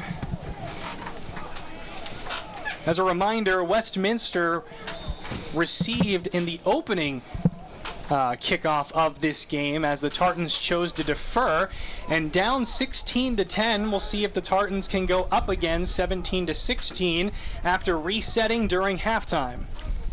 As we've said in the past, that the opening series of the second half is interesting to see exactly what they've talked about during the halftime. Return man heads up field, gets out to about the 33-yard line as some pushing and shoving after the play ceases. And it looks like the Tartans will start at about the 33-yard line. Big return. Well, we only had about 3.15 seconds on that hang time, Tyler, and it's tough to cover that from the 35-yard line up downfield and get in position. The biggest thing is it's an absolute must. You have to maintain your lanes. Even if you deviate out just a little bit, you got to get back into that lane. So now Alex Klein back out to lead his offense in the shotgun, and it'll start with a false start. Well, that's 5 yards. That's going to move them back to the 27-yard line, I think. Klein today, 9 for 18, 28. 1 interception, 91 yards passing. His longest pass today is 34 yards. Only been sacked once. Westminster's D hasn't gotten a lot of pressure on Klein this game. No, their linemen are standing in and that, but we have had some pressure. Had a couple of huge ones down here to keep them backed up into the end zone. We just didn't capitalize on these following punts. So 1st and 15, ball at the 28. Fake handoff, throw to the sideline. That is Cum, who makes the reception. Gets a gain of about 2 to 3 yards. A couple yards. Good coverage. Good coverage that time. They like to come to him whenever they can and keep him very involved. 13. Klein again in the shotgun, has Haas to the left of him, been using Chris quite a bit lately. And somebody jumped again. Yes. False start. I'll make it 2nd and 16. Remain second down. Behind the chains, that's a very difficult position to be in offensively.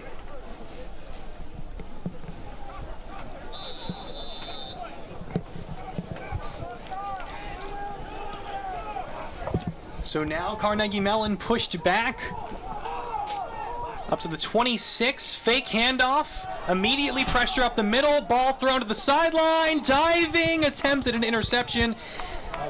And that was Bryce Thomas sliding out of bounds. Couldn't keep his feet in. And that would have been one of the best interceptions you would ever see if he came down with that. Don't think he'd be able to stay in. I think that ball was tossed out of bounds, too. I don't think Bryce or their receiver was going to catch it in bounds. Had some pressure that time, too, a little bit. Update on the Women's Soccer Pack Championship. Westminster up 1-0. Grove City scored into their own goal to give Westminster the lead. So a 1-0 lead given by an own goal. Here's another fake handoff. Klein, no pressure, quick throw, big hit, and that is going to bring up a 4th down as receiver gets of about 6 yards. And good underneath coverage by Gonzalez. And he makes a good tackle. And that's what's important, especially in that situation where it's long yardage on 3rd down. So now Westminster able to stop the Tartans on their opening drive, only up 6, trying to extend their lead. Haven't had an offensive touchdown in about 2 quarters. I like our stagger back here, our deep people, too. Instead of parallel, they're up and back. No pressure for the punter. Line drive, fielded. No, it's going to take a big Westminster bounce all the way. Look at this, down to the 16-yard line. Ball initially hit at around the 30 to the 40. What a roll.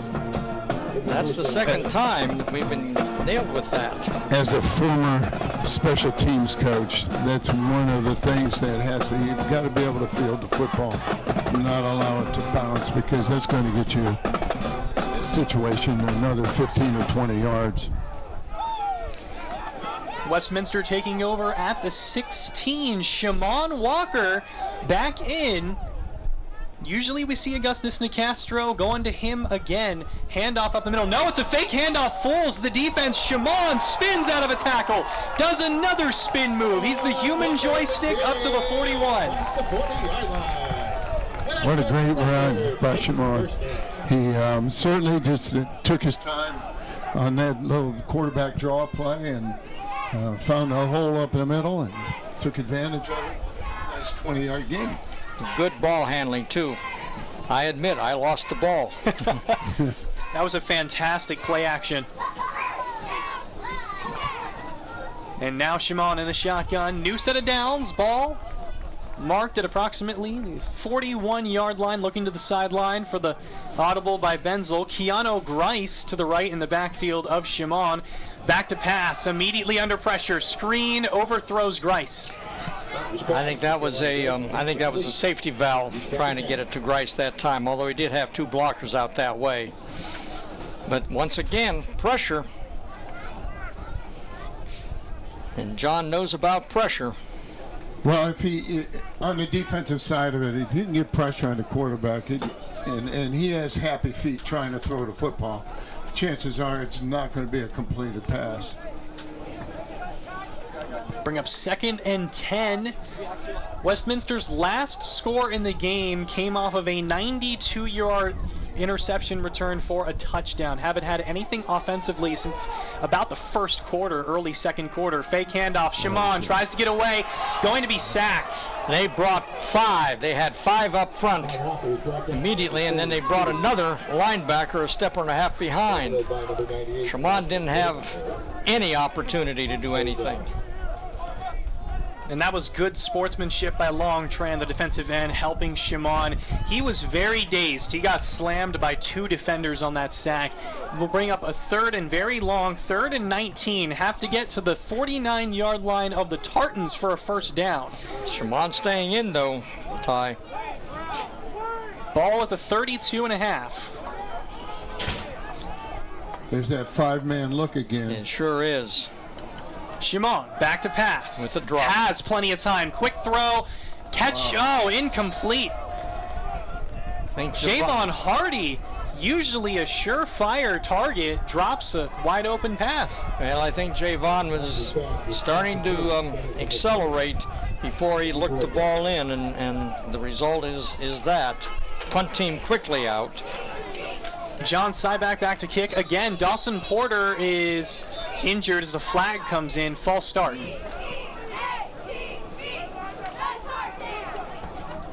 And the snap bounced back to the punter on that.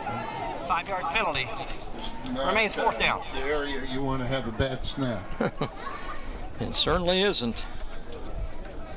Richter back to receive. The trio of running back threats that the Tartans like to utilize. We've said all 3 at least once today. Hubbard, Richter, and Haas. CMU only has a single safety back. And again, another 2 snap. straight low snaps, fielded cleanly by Syback. Good punt. Bobbled and taken down to the 47 as no fair catch was called there. Almost a dangerous play for Richter. Howard College undergrads viewing Tuesday's midterm election. Find out at WCN247.com. Updated and maintained by the digital newsroom for Westminster Cable, the Hallcat, and Titan Radio at Westminster College. WCN247.com covers your campus and community. Stay connected to your campus and community with WCN247.com. That was a very dangerous situation, Ty, because our first 2 gunners ran past the return man, and we had to make a good secondary tackle. Fake handoff, quick throw, catch made. Bang, bang play. No, they're saying it was an interception? No, it is a completion pass. They were stopping the clock for movement of the chains. Jamie Greenwell made the reception. The reason why I said that is that Vincent Giles was pointing sporadically, indicating that the ball got ripped away. And we saw that earlier. Jamie Greenwell ripped the ball away on a huge catch. 1st and 10, ball at the 38-yard line. Tartans trying to take the lead, down 16-10. Handoff up the middle to Haas. Haas, about a 5-yard gain. Interesting. They bring motion. They bring the slot back in motion, the tight slot back, wing back actually in motion, then double him back as a lead back, and they've run back in against the grain often today. That's kind of a favorite play of theirs, an isolation. Westminster's defense again rated number 1 in the pack. Tartans ranked 8th. Another key fact to say, considering the Titans haven't scored offensively in a while. Here's another handoff that gets nowhere. This is Hubbard on the handoff. That's the same play. They run that like a counter play. Yep. With that big tight end in motion, and they bring him back to seal off the outside of the defense. And they like that tight end, John. And talking with the coaches just yesterday, he is a very good blocker, and he's a big young man on top of it. That's a heck of a lead blocker coming back in there. You're absolutely right. The crowd fired up. 3rd and 2. Dangerous territory, ball at the 30. Can Westminster's D hold? Klein hands it off. Haas gets the first down.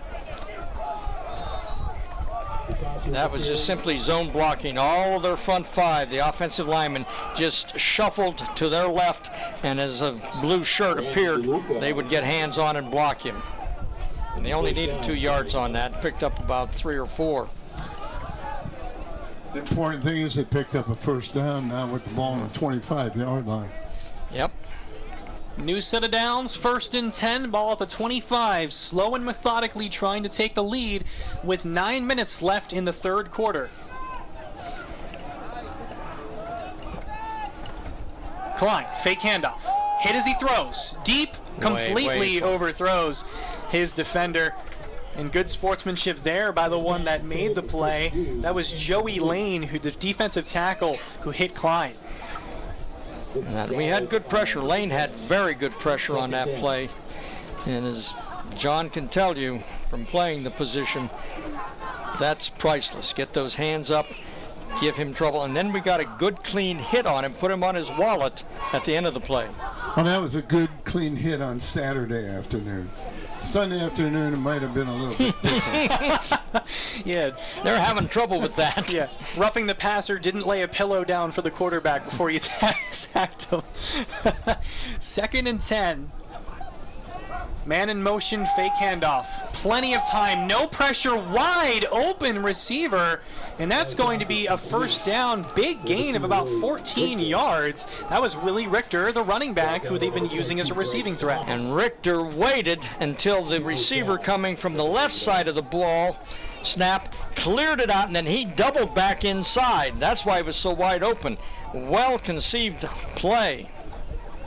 It took a long time to throw that ball, too, and the quarterback had plenty of protection on that last play. Offensive line is doing phenomenal right now protecting Klein. Again, only 1 sack today for the Titans. Richter in motion all the way across the field. Handoff to Haas. Haas trying to fight his way, ripped down close to the end zone, and that's going to be all the way up to the 2-yard line. That's another well-designed play with Richter flying across the line of scrimmage, behind the line of scrimmage. He is loosening our defense as he goes because he certainly has our attention, and they run the ball right in behind him. No huddle. Klein again in the shotgun. Man in motion, and a flag on the play. I think handoff was to Haas, stopped for a yard. We'll see what the flag is. It came after the snap, so I'm a little concerned that it might be us aligning offside. Nope, motion, good. That'll be 5. Formation, 5 men in the backfield on the offense. Penalty, remains first down. And that was the first time I think we've heard that penalty call in a long time. 5 men in the backfield. Lining up, they're not not queuing up with that linesman or the head linesman enough. We'll take that 5. It sets the ball back at the 7. 1st and goal for the Tartans. Again, trying to take the lead. 17-16. John Sybak's missed extra point could come back to bite the Titans later in this game. Handoff to Haas. Haas gets a couple yards, pushing the pile. 2nd down. Something interesting, Tyler, I've noticed too, is when they look to their sideline and all their plays are coming from the sideline, being wig-wagged in. Look at their offensive linemen look over there. Frequently, the offensive linemen just get in a 2-point stance and wait and listen for the calls. They're taking a look over there, so their signaling system is bringing something in with that as well. 2nd and 4. From the 4, rolling right, Klein, screen pass, and it's going to be a fantastic tackle by Paul Gonzalez. Actually, I think that's 2 number 10s, both number 10s for the Titans. No, 19. 19, Paul Gonzalez and Travis Loster, the safety, coming in on the hit, and 3rd down. Ladies and gentlemen, it is 3rd down.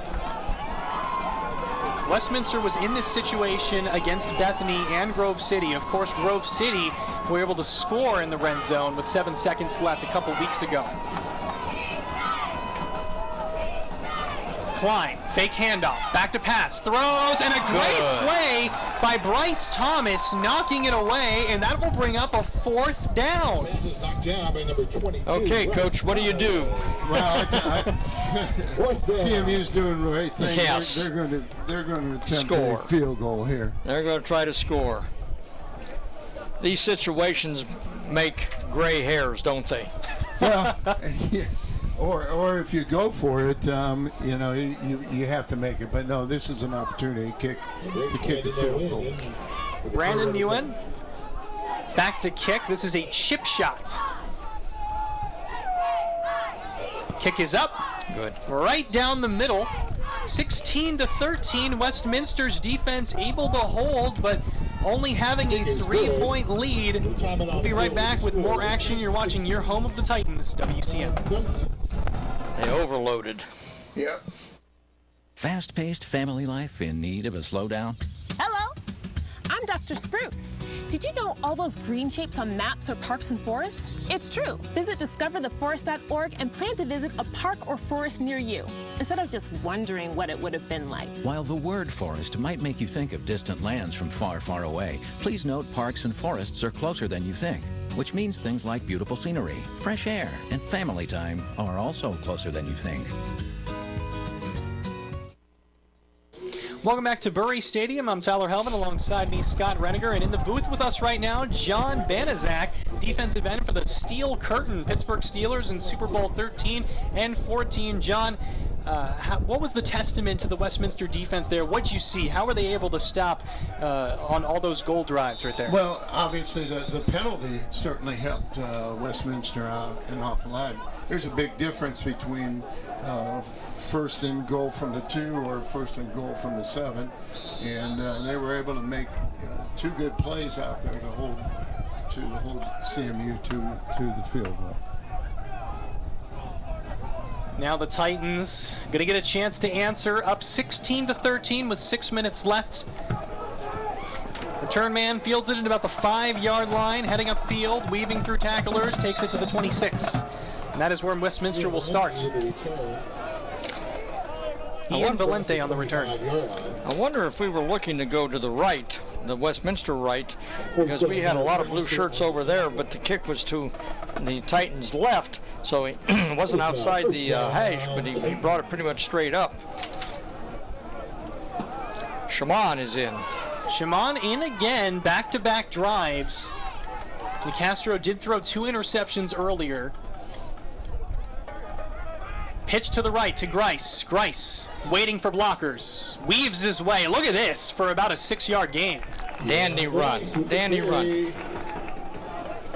Keanu Grice has what we would term good vision, Tyler.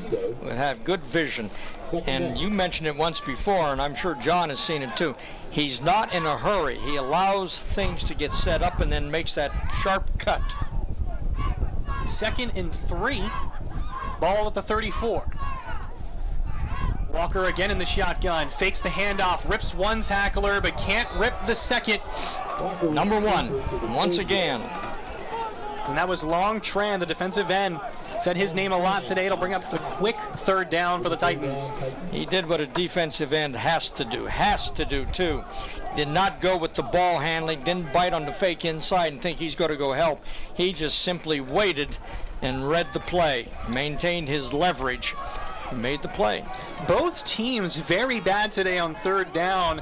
Westminster 2 for 9, trying to make it 3 for 10.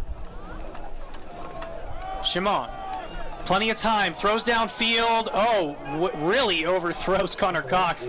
That'll bring up 4th down. No, not really much pressure for the Tartan defense there. Well, they had a high-low on that. They had good underneath. The linebacker went with him, I think, right out of the backfield, or the cornerback perhaps picked him up, and the safety was just over the top as well. And the Titans go 3 and out in a situation where they really should have gotten some yardage on. Syback able to recover the high kick. It takes a Tartan bounce all down to the 50. And that is where Carnegie Mellon will take over. Award-winning children's author Jonah Winter will discuss his craft at 7 p.m. Thursday, November 8th in the Westminster College Witherspoon Rooms. Author of more than 30 non-fiction picture books that promote social justice, facts, and artistic expression, Winter writes about historical figures who have overcome adversity, like Roberto Clemente, Barack Obama, U.S. Supreme Court Justice Ruth Bader Ginsburg, and Mexican artist Frida Kahlo. The event is open and free to the public. Klein starting his offense at the 50-yard line, handoff to Haas. Haas, good gain of 6 yards. He is a slicing runner. He just slices up through there. Turns those shoulders, keeps the feet. As we've said numerous times today, they keep their balance. Westminster's defense has been on the field so much today, and you really can't blame them, for only being up 3 points when your offense is doing absolutely nothing for you. Your defense isn't getting a breather. Klein, quick throw. And Jamie Green, no, it's Carl Markham who ducked from the ball. That was the weirdest response to a pass I've ever seen. Carl Cum, the halfback, they use him as a receiving threat. I like to use their halfbacks as receiving threats a lot this game. It'll bring up a 3rd and 5. What did you see there, John? Why'd he duck? I have no idea why he ducked. I was just, to be honest with you, surprised with the play call there. 2nd and 5. 3rd and 5 at the 45. Klein, shuffle pass is going to get them the first down right at the marker. We had him for maybe a 2 or 3 yard gain, which would have been behind the first down mark, and missed the tackle. New set of downs for the Tartans. And of course, Scott, you know what missed tackles mean. Missed tackles means that the defense might have been on the field for a long time, just as Ty had mentioned earlier. Exactly. Need to sustain to give them a chance to refurbish their strength a little bit. 3:30 left in the 3rd quarter, down by 3. Carnegie Mellon getting another chance to see if they can put 7 up. Last drive ended in a field goal. Handoff to Haas. Haas gets the edge. Haas with a first down. Just outran us on that one. Was sealed off very well again by the left side of that of CMU's offensive line. It looks like he actually stepped out before he got the first down. They mark him 2 yards short. I think that was probably just basically zone blocking, John, out that way, and they had an overload. They had 3 people that side,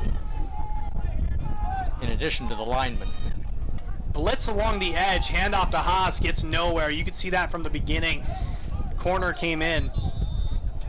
Will that be a first down? It's going to be short. No, I think I see the head linesman walking in, and he is on the long side of the 30-yard line. 3rd and about half a yard right now.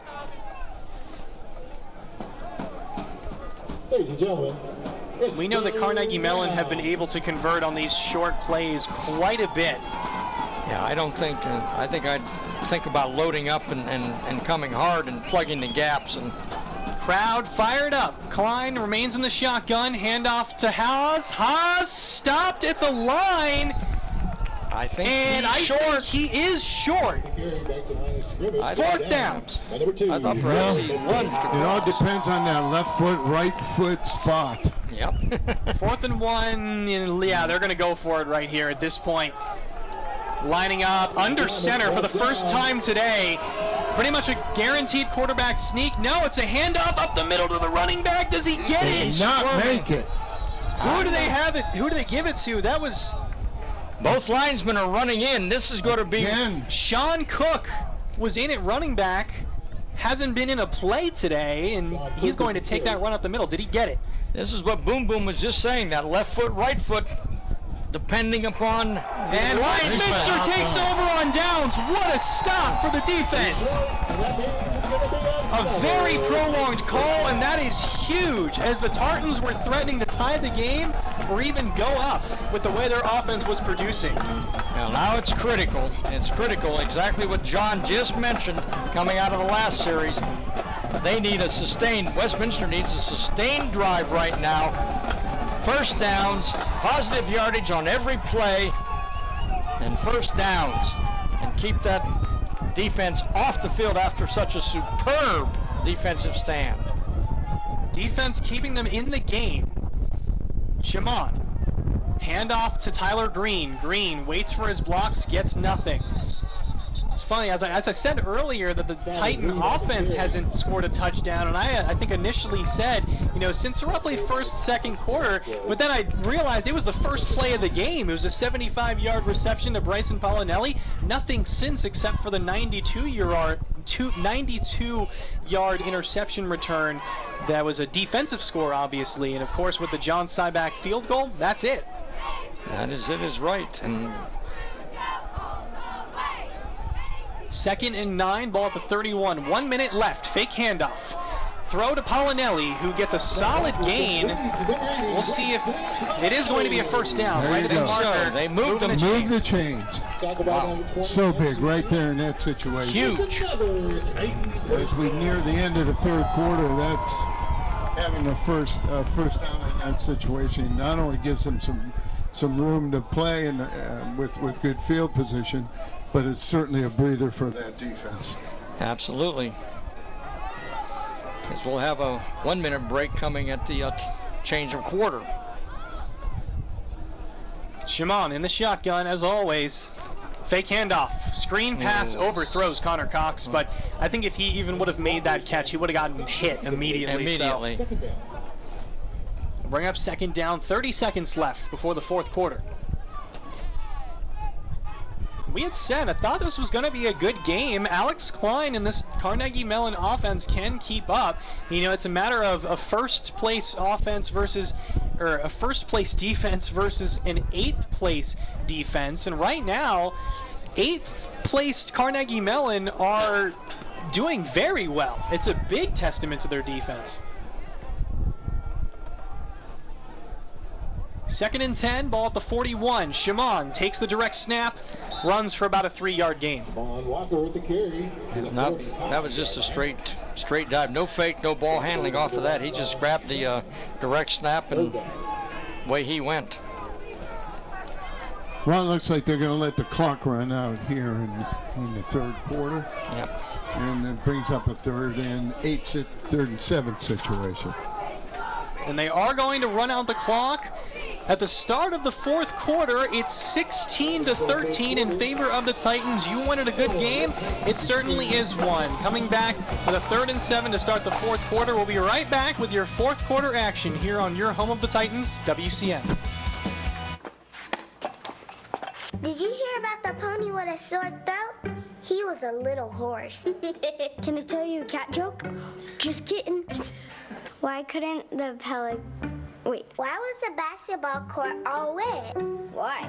Because the players kept dribbling all over it. Where did cats go on vacation? New York.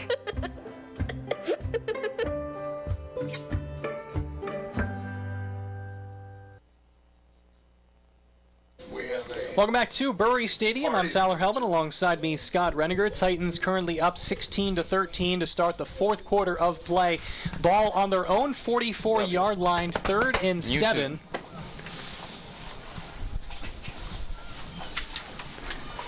As John Banaszak is going to be leaving the booth. Great to have you here, John. Appreciate it. Thank you, Ty.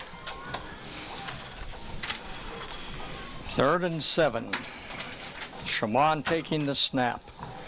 Back to pass, no pressure, plenty of time, throws, and the ball is caught by Connor Cox, who weaves his way down to the sideline, steps out at the 30, pass behind him, almost stumbled. I think everyone in the crowd had a heart attack, thought he was going to drop that. I think so, and you just had a scare last night talking about those things. So anyway, that was not one of Shamon's better passes, but it was effective and wonderful hands by Cox. Wonderful hands. Shamon remains in the shotgun. Ball now at the 31-yard line with a new set of downs. Titans trying to break away at the start of the 4th quarter. Offense has not scored a touchdown since the opening play of the game. Again, 75-yard touchdown to Bryson Pollinelli by Nicastro. Fake handoff to Green. It fools the defense, but not the secondary. Stop to the line. Well, they were all over that one. We've pulled that on them several times today. Once again, good ball handling, but Shamon kept the ball, and we just didn't. We didn't get any. We lost a half a yard to a yard on that play. Shamon remains the leading ball carrier for the Titans through 3 quarters now. 52 yards rushing. Totally beats Tyler Green's of 18, which is crazy considering Shamon is definitely a run threat for sure. And it's slow and methodical. It's not giant runs. It's constantly utilizing him for those 3 to 4 yard chunks. Fake handoff. Back to pass. Pressure along the edge. Deep shot to Connor Cox. And the ball is picked off. Intercepted. Diving interception there by the corner for Carnegie Mellon, and now that eliminates the drive. Sean Knight, the safety, on the interception for the Tartans. Just a bad throw. Single coverage on that alone, and the defensive back, the corner, was right with our receiver every step of the way. And that was only on a second down too, I believe, so we lost the opportunity with a down there. Now we're shuttling people around here, getting our defense out there. We did manage to give the defense a little bit of a blow that series. Ball at the 20, as it was a touchback due to the interception being caught in the end zone. Klein, handoff. Haas makes some moves for a 9-yard gain. Got even more than I thought. We're going to send it down to Maddie Keenan for a quick update. Maddie? Thanks, Tyler. Yes, the women's soccer PAC championships are underway, and Westminster leads by a point from a goal that Grove City scored on their own in Westminster's goal. And then also to keep up with the cross-country updates. Currently, congratulations to Sharon High School sophomore Gianna Levinanto for her 3rd place win today in the AA division. And AA boy from Grove City, Jonah Powell, won the boys state championship. So congratulations to all of our champions today. Tyler. Thanks, Maddie. As you just saw there, Alex Klein faking the handoff had a giant field of green in front of him for a huge gain up to the 46. His forte is not beating you with his feet as much, but he is capable. And boy, when he cleared that in wonderful ball handling, he was streaking down the middle of the field. If you're just joining us, the previous drive for the Titans ended in the 3rd interception thrown today by Westminster. Here's a handoff to Haas along the edge. Haas gets a big gain all the way to the 46. Crowd not happy about something, can't hear what's going on. I think they're concerned about potential holding, but number 55, their left tackle, really, I couldn't see him having a hold of a jersey at all. He just kept his hands on his defensive lineman and just shuffled to the sideline, and he is a big young man. Now in Westminster territory, Klein, shuffle pass, and that is going to be incomplete, and that was a throw. That was a throw. It was a forward pass. Crowd doesn't like it, but I actually agree with that call. Gentleman down here saying he threw it underhand. That not really. He just shuffled it forward, and the receiver could not handle it. So now it's going to be 3rd and 3. 3rd and 3 from the 47-yard line. Crowd pumped up. Defense trying to hold again. Offense doing them absolutely no favors. Still holding a 3-point lead in the 4th quarter. Here's a handoff to Haas. Haas stopped to the line. Can he push the pile forward? He can't. Nice play, number 90. Number 90, Joey Porter, right there, had a hold of him and got help from his friends up front and in the linebackers alignment and shut him down. That was good defense. Lost a yard, maybe 2, Tyler. Going to force a punt now. And he's punting into a significant wind right now. If you look, the wind blowing down towards Britton Lake. It is. Westminster potentially getting pinned deep, depending on the return by Paulinelli and this kick. Unfortunately, Paulinelli is shielding his eyes as we watch. He is. You can see him. He's currently shielding his eyes. A spiraling kick. He's going to run all the way back, able to make the catch and get a few yards on the play up to the 26. And that was a very fortuitous run grab of the football, because the way that ball has been bouncing today, and it really bounces kind of funny on the artificial turf. Sometimes there's no bounce to it, no roll. Other times it just takes off, and you really can't predict it. On the grass, it was a little more predictable. So, that's one of those unseen excellent plays by Paulinelli once again. Shamon still in. 1 interception for him today, 2 for Nicastro. Still going to stick with Shamon. Handoff to Tyler Green. Green gets tripped up. The crowd didn't like the call on the previous drive on the pitch forward. Well, Pennsylvania needs qualified sports officials for all scholastic sports. Without officials, we'd all have a lot less to cheer about. Make the call. Go to highschoolofficials.com to learn more and begin the application process for your journey as a referee. Now we're looking to the sideline, getting our calls here. We were doing a reasonable job of blocking early on, but right now, and they've got 5 up there. They're intent on Shamon back to stuffing pass, blitz along the edge, hit as he throws, tries to go deep. There. Pass interference is going to be called, and the crowd were extremely angry at first. That flag came in late. Definitely, and I'm not sure why this fellow over there, the referee in center field, didn't double that flag. Javon practically tackled by his legs. Because he was getting some separation. He was getting separation on his route, and Javon came down hard in his hand. He's going to take a blow over here in the sideline, work that sting off of his hand a little bit. So that will be an automatic first down, moving it up to the 39-yard line. And with the way the offense has been so far, they need anything they can get. I'm sure the defense breathed a sigh of relief there. I think, Carnegie Mellon apparently at halftime went in, and one of their adjustments were they were going to deny us the running game because they have men up there. And right there's quick penetration. Forced us wider. For about a 3-yard gain, another flag, potentially thinking it's holding. I agree, because it came from the umpire, so. No. Blocked below the waist. 7. 15-yard penalty. Remains first down. Blocked below the waist.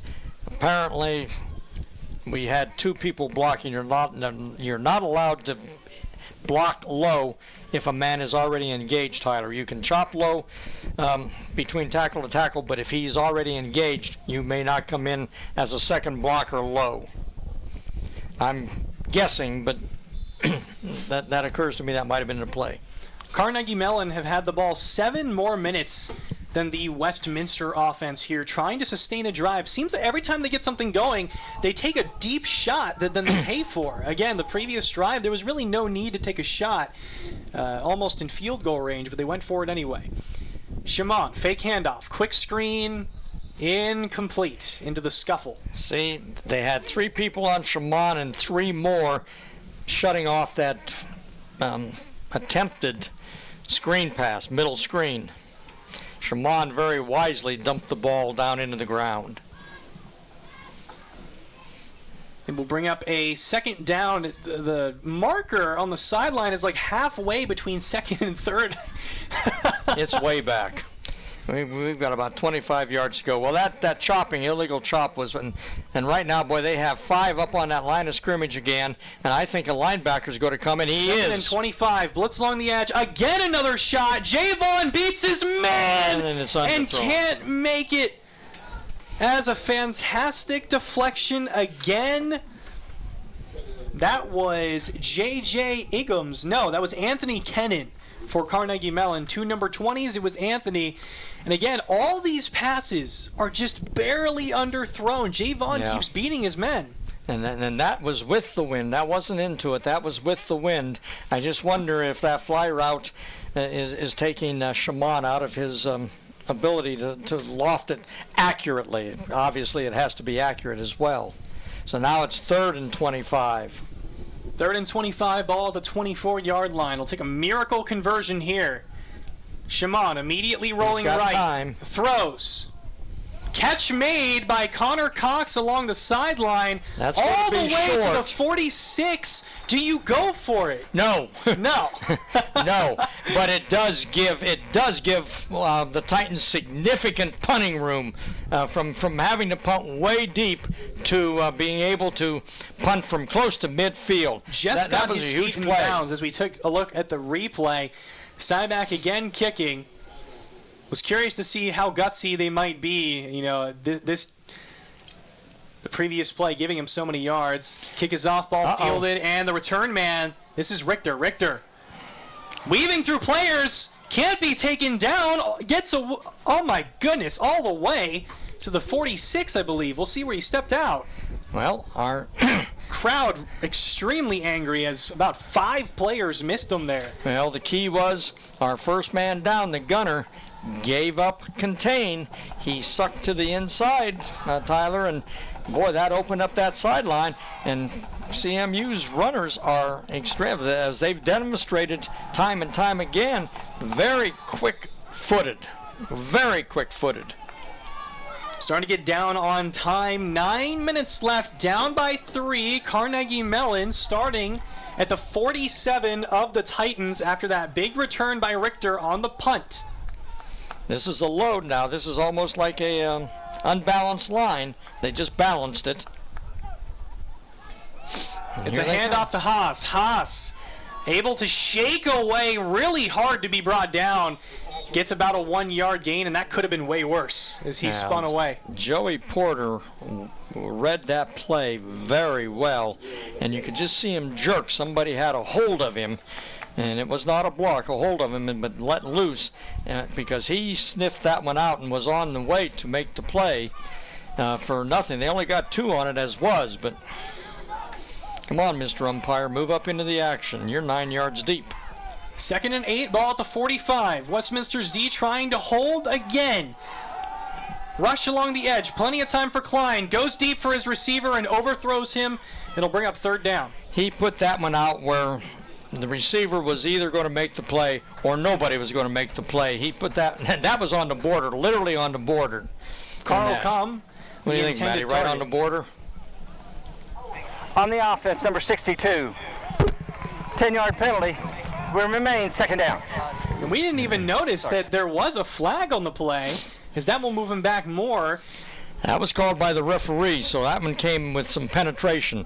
We had penetration. I was following the ball, Tyler, I will admit, and missed the flag. But that is from the spot of the foul, too. 10 from the spot, not from the original line. So they will choose to accept the penalty. Would have been a 3rd and 8. Now puts it at approximately, let's see here, ball at the 45-yard line, 2nd down and 18. See if the call comes back to bite the Titans or if it pays off. Handoff. Richter trips, stopped at the line. They have run this, and John spotted this one. That's like a counter play. We're going to start this way, and the old counter, the counter trade that the Washington Redskins made famous about 25, 30 years ago, was to run a fake one way and go back. Carnegie Mellon is giving the ball to the ball carrier to the side, then he's cutting back in with significant Crowd interference. on their feet on this 3rd and 16 with 7:45 left. Titans trying to get the ball back, up by 3. Empty backfield for Klein. Back to pass. Plenty of time. Only no pressure. Throws. It's caught, but it is going to be an easy play as he's taken down for about a 5-yard gain. Intended target. Well, Westminster did what CMU's been doing, and we only rushed 3, and they had 5 people in there banging 3 guys around, which gives him more time, but we did keep contained, kept him inside and didn't allow him to break that contain, which then could have broke down the coverage, and he threw the ball into a 3 or a 6-yard gain, I guess, or 8 yards. 4th and 10, ball at the 47, have to punt. Defense again able to stop the Tartan offense. Can Westminster have an answer of their own as the ball is shanked? Yes, it goes out, and I think the 32-yard line. We'll see where they actually mark it. And they mark it at the 25? Wow. What in the world? I thought it got moved out of there a little bit sooner than that. Yeah, ball was way out of bounds at approximately the 30, and they give him 5 extra yards on the punt. Crowd not happy about that. I don't blame them there. Yeah. Really interesting spot. Nonetheless, 6:54. Titans trying to hold on to a 16-13 lead. Shamon in the game again. It's been a couple series since we've seen the Castro, hasn't it? Yeah. Shamon, quick throw, overthrows his intended receiver, trying to hit Cox. Crowd just absolutely furious with the offense right now. Every single incompletion, you can hear someone screaming at the top of their lungs. Well, easier to sit up here or sit in the stands than it is to be down there trying to execute. So, that's really not very fair. And as we look at the clock, 6:51 again, constantly have to look up at that. That incompletion will stop it. So you reach the point here, when do you start trying to milk the clock? You got to get a couple first downs and change that possession field. Walker, handoff to Grice. Grice accelerating. Gets through some tacklers for a solid gain. It'll bring up 3rd down. And about 4. I'm going to say 4. I'm going to say 4. 3rd and 4. That's certainly makeable. That was a nice cut. But you notice how they are cutting off his outside and making him double back, and Carnegie Mellon is pursuing extremely well. One thing that CMU has really done is not lost contain and funnel us back in to where pursuit is heavy. Now they got 5 down again. 3rd and 3 at the 32. Walker back to pass. Throws. Catch. Incomplete. Ooh, that was catchable maybe. Great coverage. Hard, but intended target was Polinelli. It'll bring up 4th down, and just like that, CMU will get it after a 3 and out. 3 and outs have been the story right now for the Westminster offense. We have had a very difficult time handling their 5 down. And that was not their long suit coming in. Oh, and a shanked punt by Cyback bounces at approximately the 46 and rolls all the way to the 50. And they only had 1 rusher coming from Cyback's right.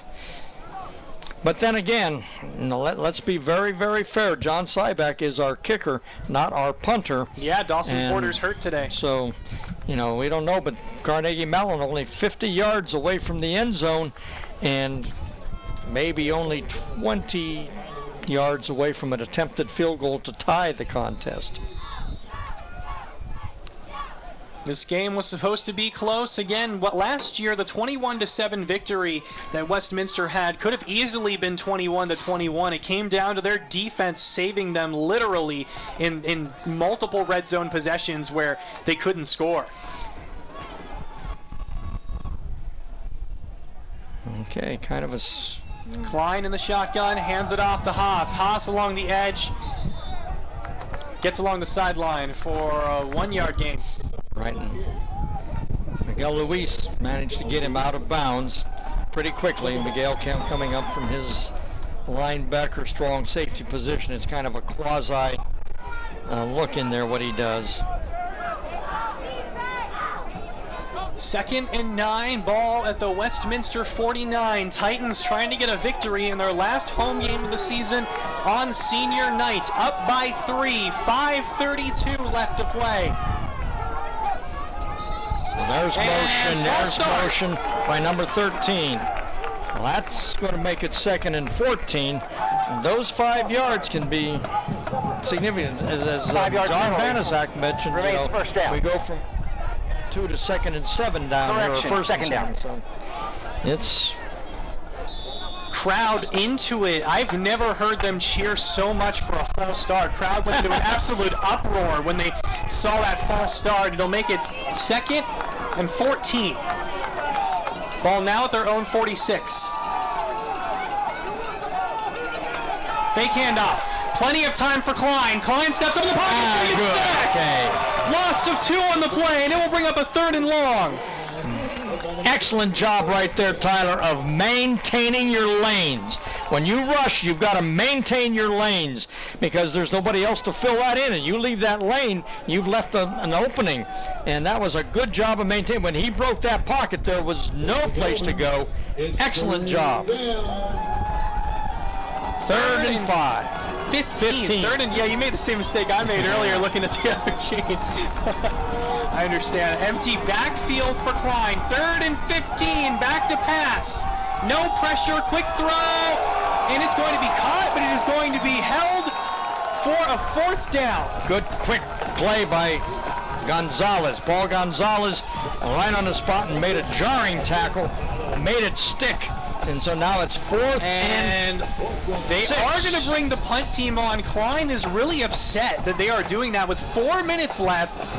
Westminster, I don't know. I wouldn't expect a fake punt here, but with approximately 3 minutes left, this could get down to the wire. They're 6 yards away, so I'm really wondering whether they have a fake like this. They have their gunners out there. Our deep man is at about the 16-yard line. And it is a punt. It's a pooch. Fair catch called. Sliding catch by Polinelli to the 20. And their intent there was, what their hope was, that we would not catch the ball and let it roll.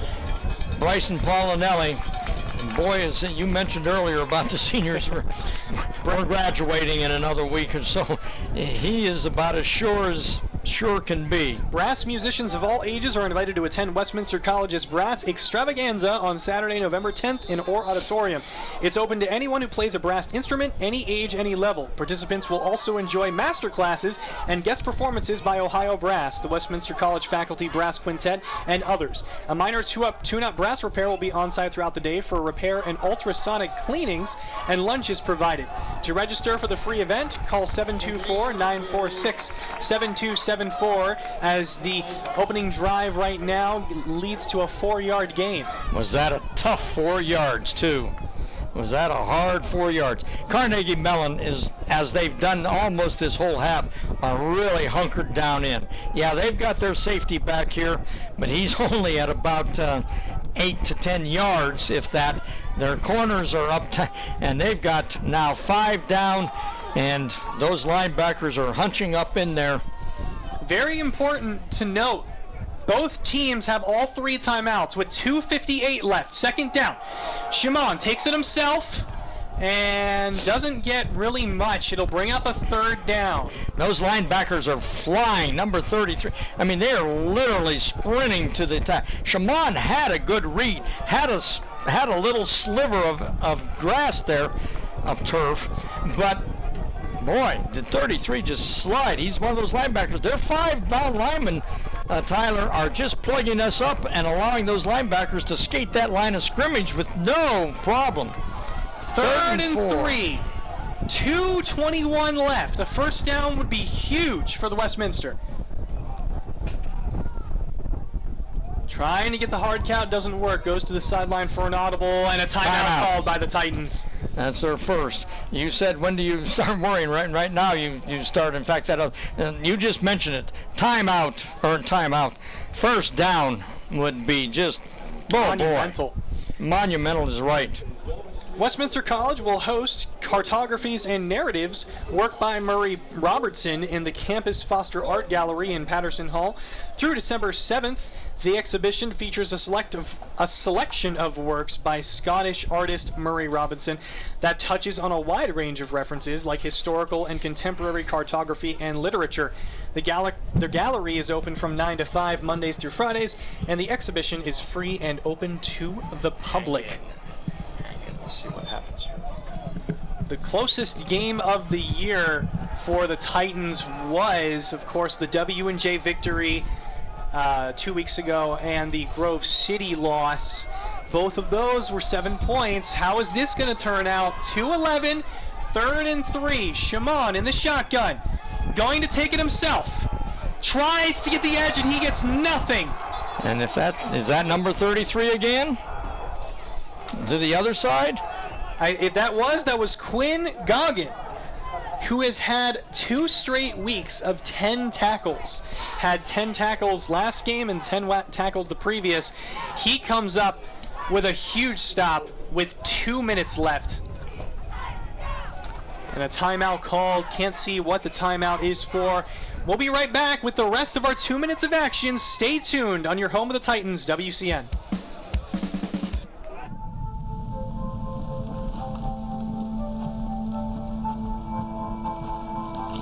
Eva Marie smoked 12,000 packs of cigarettes over 15 years.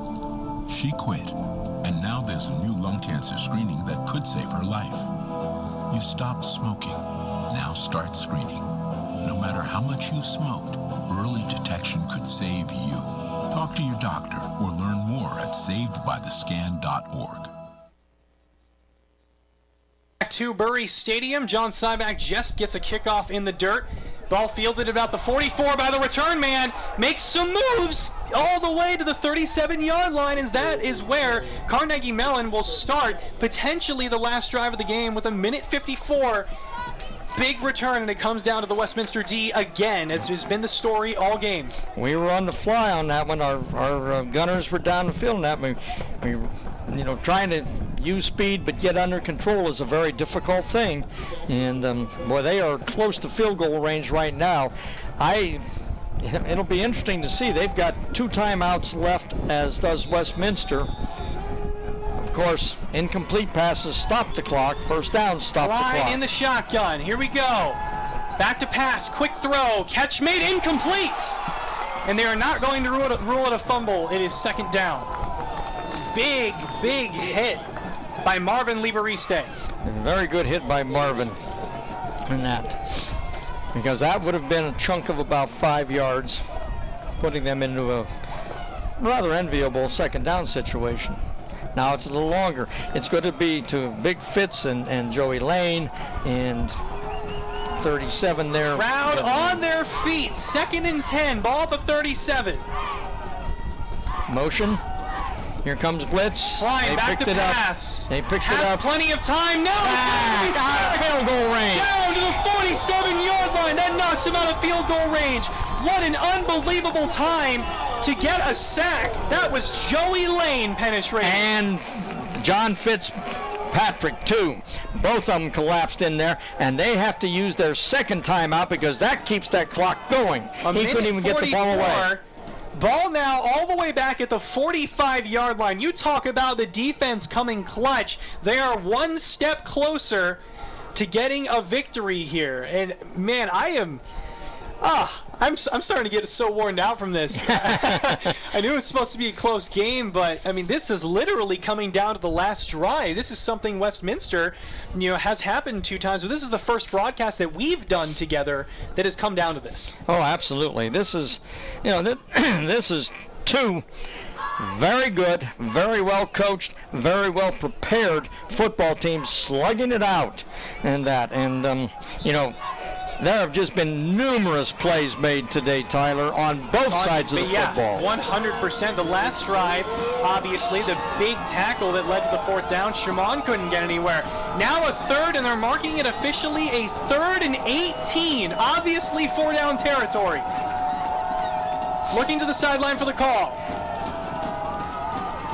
Klein back to pass, has pressure along the edge, and that's going to be a hold, but I don't think it's going to be called as it is overthrown by everyone, and a flag is now thrown.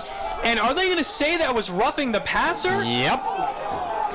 Defense hit the quarterback in the knee area where he was in passing posture.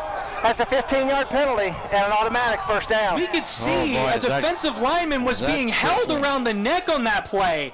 What a call to miss, giving Carnegie Mellon another chance. Would have been 4th and 18. Wow. That's a new set of downs, and somebody said, you got to be kidding me. Oh my God. This Westminster defense, the Carnegie Mellon got a huge break. 1st and 10, ball at the 30, a minute 38 left. D has to stop again. Can the Carnegie Mellon offense get the lead? Handoff. Getting nowhere. Stopped at the line. Clock is still running.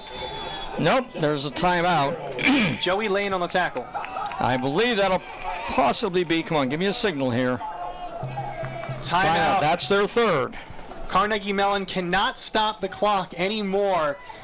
We'll be right back with a minute 30 left in this amazing game. Titans up 16-13 on your home of the Titans, WCN. They said I have troll teeth. That my voice sounded like a possessed baby doll. That no one would ever love someone as stupid as me. That I was fat, ugly. Disgusting. The effect of bullying is potent. We will no longer be the silent majority. Now, when you see online bullying, there's something you can do about it. We're gonna take action with the I. I am a witness. I am a witness. I am a witness. I am a witness. I am a witness, and so are you.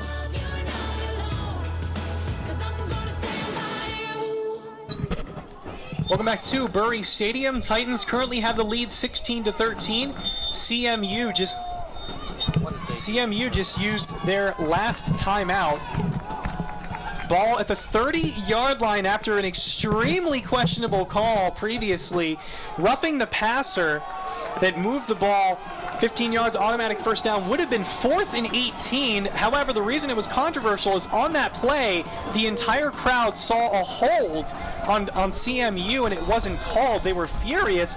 Now Westminster's D has to hold for another 3 downs. 2nd and 10, ball up 30 with a minute 30. Fake handoff. Pressure. Quick throw. Completion. Underneath. Taken down right at the first down marker. They're going to give him a first down. They are.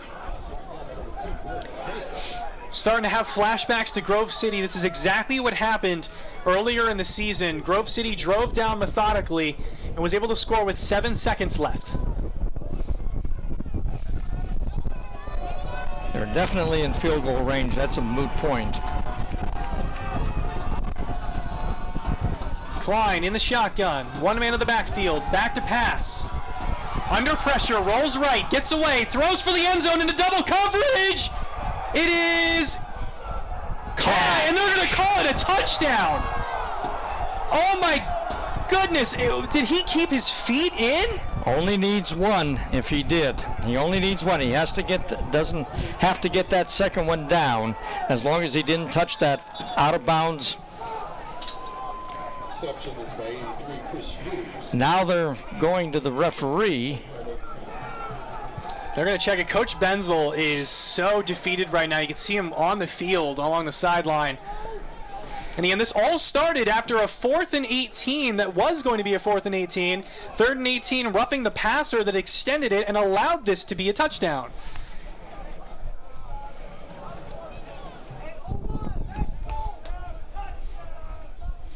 There is no review. There is no camera. No, we could go to replay, but there's no, we can't actually dictate a review. No. So it is a called touchdown. Westminster will have 55 seconds to try to pull off a miracle with 2 timeouts. Touchdown. The call is a touchdown on the field. Crowd does not like it. Unsportsmanlike conduct on Westminster.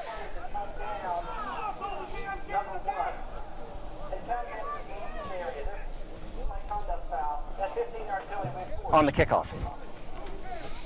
So that will be enforced on the kickoff. What a complete deflation for the Titans. They have one more chance. Nothing you can do on that drive, really.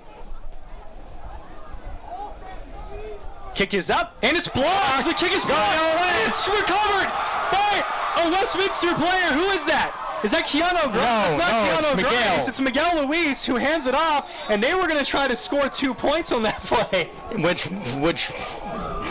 would have been a field goal then. Now a field goal ties. So a field goal ties it. Westminster doesn't need a touchdown. That to was go to a overtime. Big block.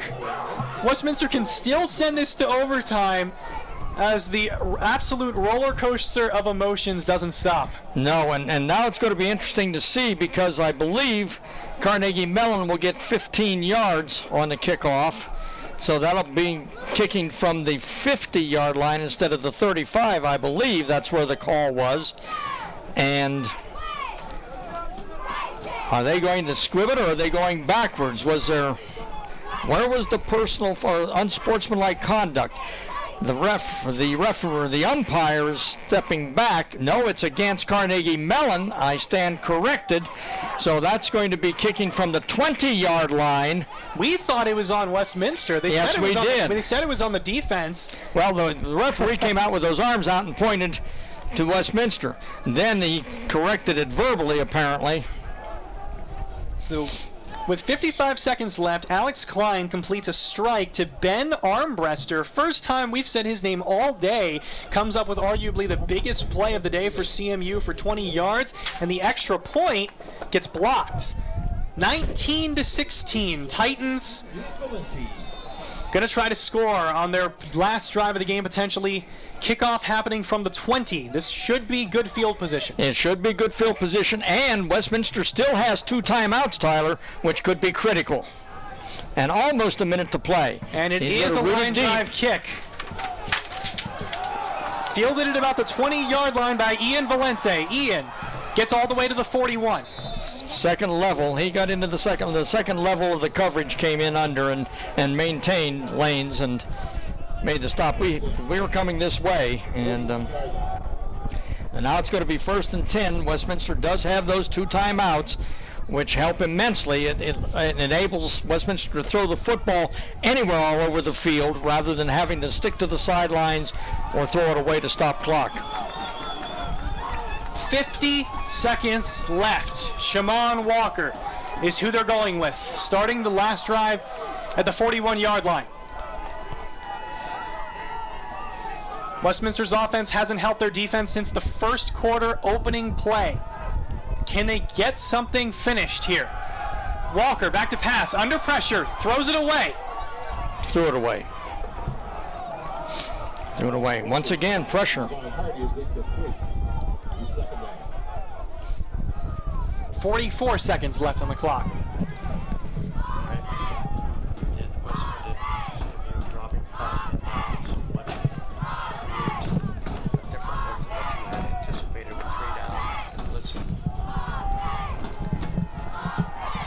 Shamon remains in the shotgun. 2nd and 10. Back to pass as sun shines on the field. Quick strike along the sideline. Out of bounds for a first down to Pollinelli. Great throw to keep his feet in bounds, and that will move the chains. And save those 2 timeouts also. That took 14 seconds.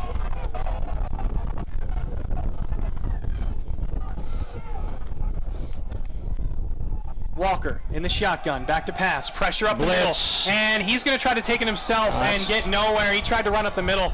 That was a delayed blitz. They brought in, I think, number 1, which would have been, Long Tran. He wouldn't have come in. Well, maybe he did come in deep. Somebody came up the middle. It might have been 21 on a delay that time, on a delayed blitz. That's at Paluchko, and forced us into a timeout.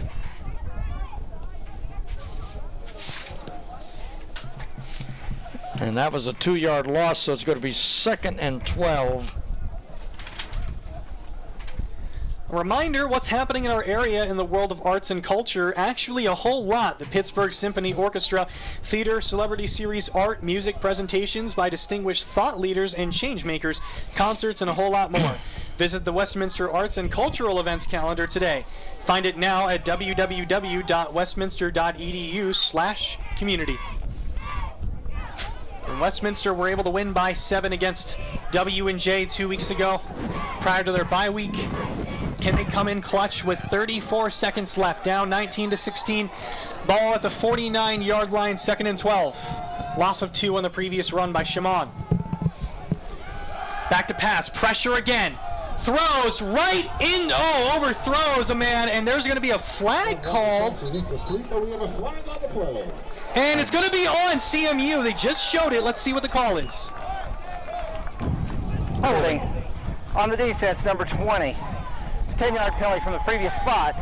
Also, by rule, since the pass was thrown beyond the line of scrimmage, the penalty results in an automatic first down. Automatic first down, moves the chains for the Titans, gets them closer to field goal range for John Syback, still far away. Ball at the 41, 30 seconds left. Still those 2 timeouts too, Tyler. Still those 2, so we don't have to worry about some. We can run a middle pattern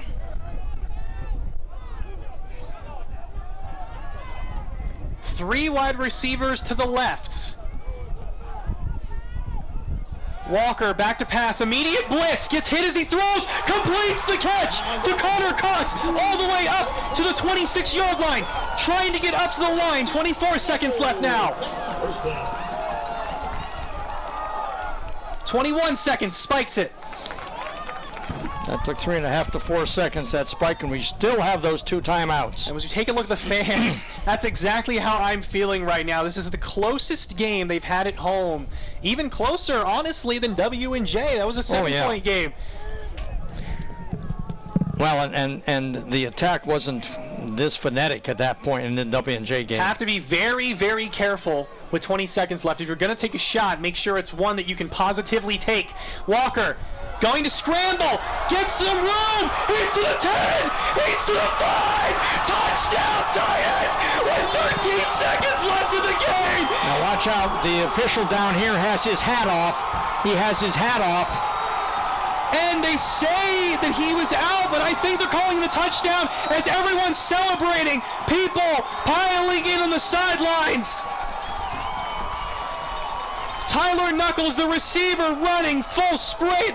I don't believe it. They're going to say it was a touchdown with 13 seconds left. Shamon Walker does it himself. And now the extra point by John Syback will make it a 4-point game. Kick is up, and it is good. 4-point game, meaning CMU needs a touchdown. As we take a look at the replay, Shamon didn't see anything, had the blitz along the edge, ran up the middle, and took a shot, diving into the end zone. We'll see if his foot was out. It was not. He was clearly in, dives over men for a touchdown. Wow. I have no words, but there's still 13 seconds left. Anything can happen, and CMU can get a Hail Mary. I think, number one, you squib kick, because as soon as the ball's touched, the clock goes. If you kick it deep and they fair catch or something, clock doesn't move anything. We want to move a second, 2 seconds off of that clock. You know, that sounds infantile, but no, you want to take, you know, whatever you can off, so you squib kick, and we should cover that pretty well. Everyone's still celebrating on the sidelines, everyone hugging each other, absolutely ecstatic, couldn't believe that. And I had just said, prior to that play, if you're going to take a shot, make sure it's one you can take. He had Green in front of him. I thought he was going to run out of bounds. Well, and give credit to the right tackle and the right guard. Right tackle picked up his man and pushed him wide. The right guard slid along and kind of sealed him a little bit, and Shamon saw that, and excellent display of speed. Game not over. We saw what can happen in only 10 seconds. Oh my. CMU still has a chance. No timeouts, however. There's a squib. Squib kick. Ball. Roll. They're going to let it go out of bounds for an automatic flag, and that is a smart play. Well, and on top of it, that ball comes out now, too, to what, the 35? Yep, 35 or 40. And that, so, you know, that shortens that Hail Mary situation. Fortunately, they have no timeouts. Carnegie Mellon has elected to take the 35-yard line, 1st and 10. They're taking it to 35 rather than re-kick, which is smart, because if that ball would get touched on the other, then the clock starts to wind. And again, 23-19, Westminster taking the lead after a Shamon Walker. And look at Bryce Thomas back here. Bryce Thomas, absolutely. 24 yards deep. And Marvin Liberesti is right with him. So now, crowd on their feet, thumping in the stands, empty backfield for Klein. 3-man rush, Klein, quick throw along the sideline, knocked away, 9 seconds left.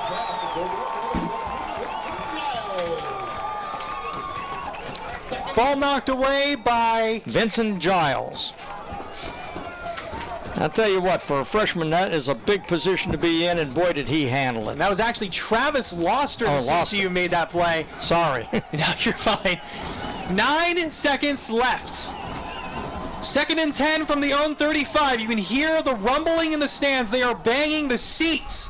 Empty backfield for Klein. Back to pass, three-man rush, no pressure, decides to go deep, has a man, and that's going to be the game. Bryce Thomas seals it, and Westminster escapes with one of the best victories you will ever see on the home field of Westminster on senior night, last home game of the season, and they move to 6-3. What a performance by CMU to hold in with the Titans and the entire game. And the game's over. Zeros on the clock, 23-19. Westminster gets the victory, and it took all the way until 13 seconds left for Westminster to do it. Carnegie Mellon falls to 4-4, but hold your head high, Tartans. Oh, absolutely. CMU had a phenomenal showing of willpower in this game. What a football game.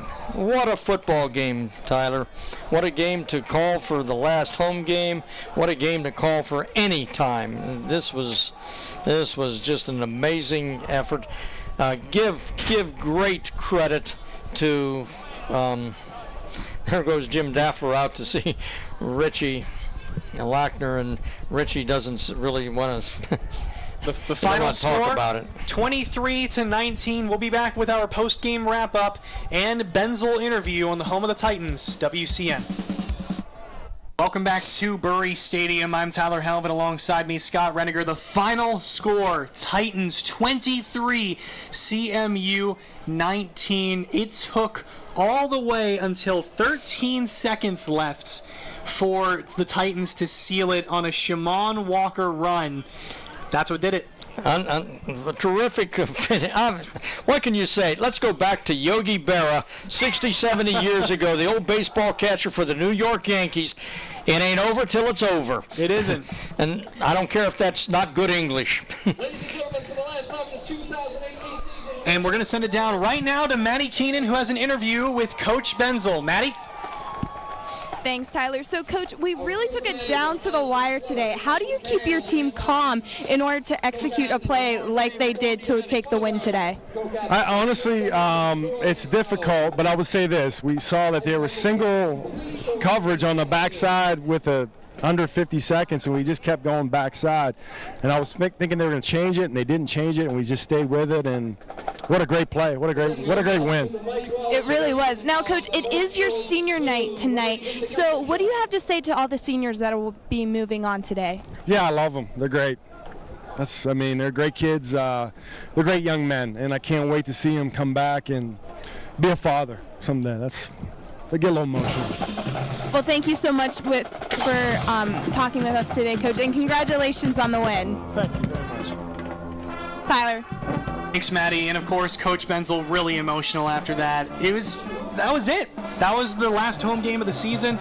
Westminster moves to 5-3. Carnegie Mellon falls to 4-4. And whenever you have a game like this with adrenaline through the roof on that touchdown, I was screaming. The crowd was going nuts. I saw someone almost fall over their bleacher because they were jumping up and down so much. But again, we want to reiterate, CMU, what an unbelievable showing by them to hold it to that point. They gave up only the opening touchdown of this game and didn't let Westminster's offense score until 13 seconds left in the rest of the game. You'd think you'd win there. They really shut us down a number of ways, and I'm coming back to the five-man front, Tyler. Talking with Coach DeMayo yesterday, and I don't think we expected that much. We knew they could, but not nearly what they did. They played almost the whole second half with a five-man front, and boy, did they cause problems. And as we take a look at the stats up on the screen, both teams tied for first downs with 17. Westminster had way less rushing attempts than Carnegie Mellon. Carnegie Mellon's run game was punishing. They were only averaging about 2.9 yards per rush, but they went so much. They converted so many third downs and used that run game to just get the push for enough first downs. Westminster's receiving core was what made the difference. Average receiving yards, 17 per catch compared to the 9 for CMU. Of course, sparked by that 75-yard opener as well on that, but they, as football is played, really, Tyler, the running game opens up the passing game. A lot of teams with the West Coast offense, that's 20-some, 30-some years ago, but, that was such a big thing. But it's still fueled by the ability to run the football, because then you got to keep your people in to stop that, or they're going to hurt you significantly. And yeah, you can hear more from Coach Benzel regarding today's game on Coach's Corner every Thursday and Friday nights at 6 and 7 p.m. and Friday and Saturday mornings at 6 and 7 a.m. Each week, our reporters interview Titan coaches and players, breaking down the last game and previewing the next.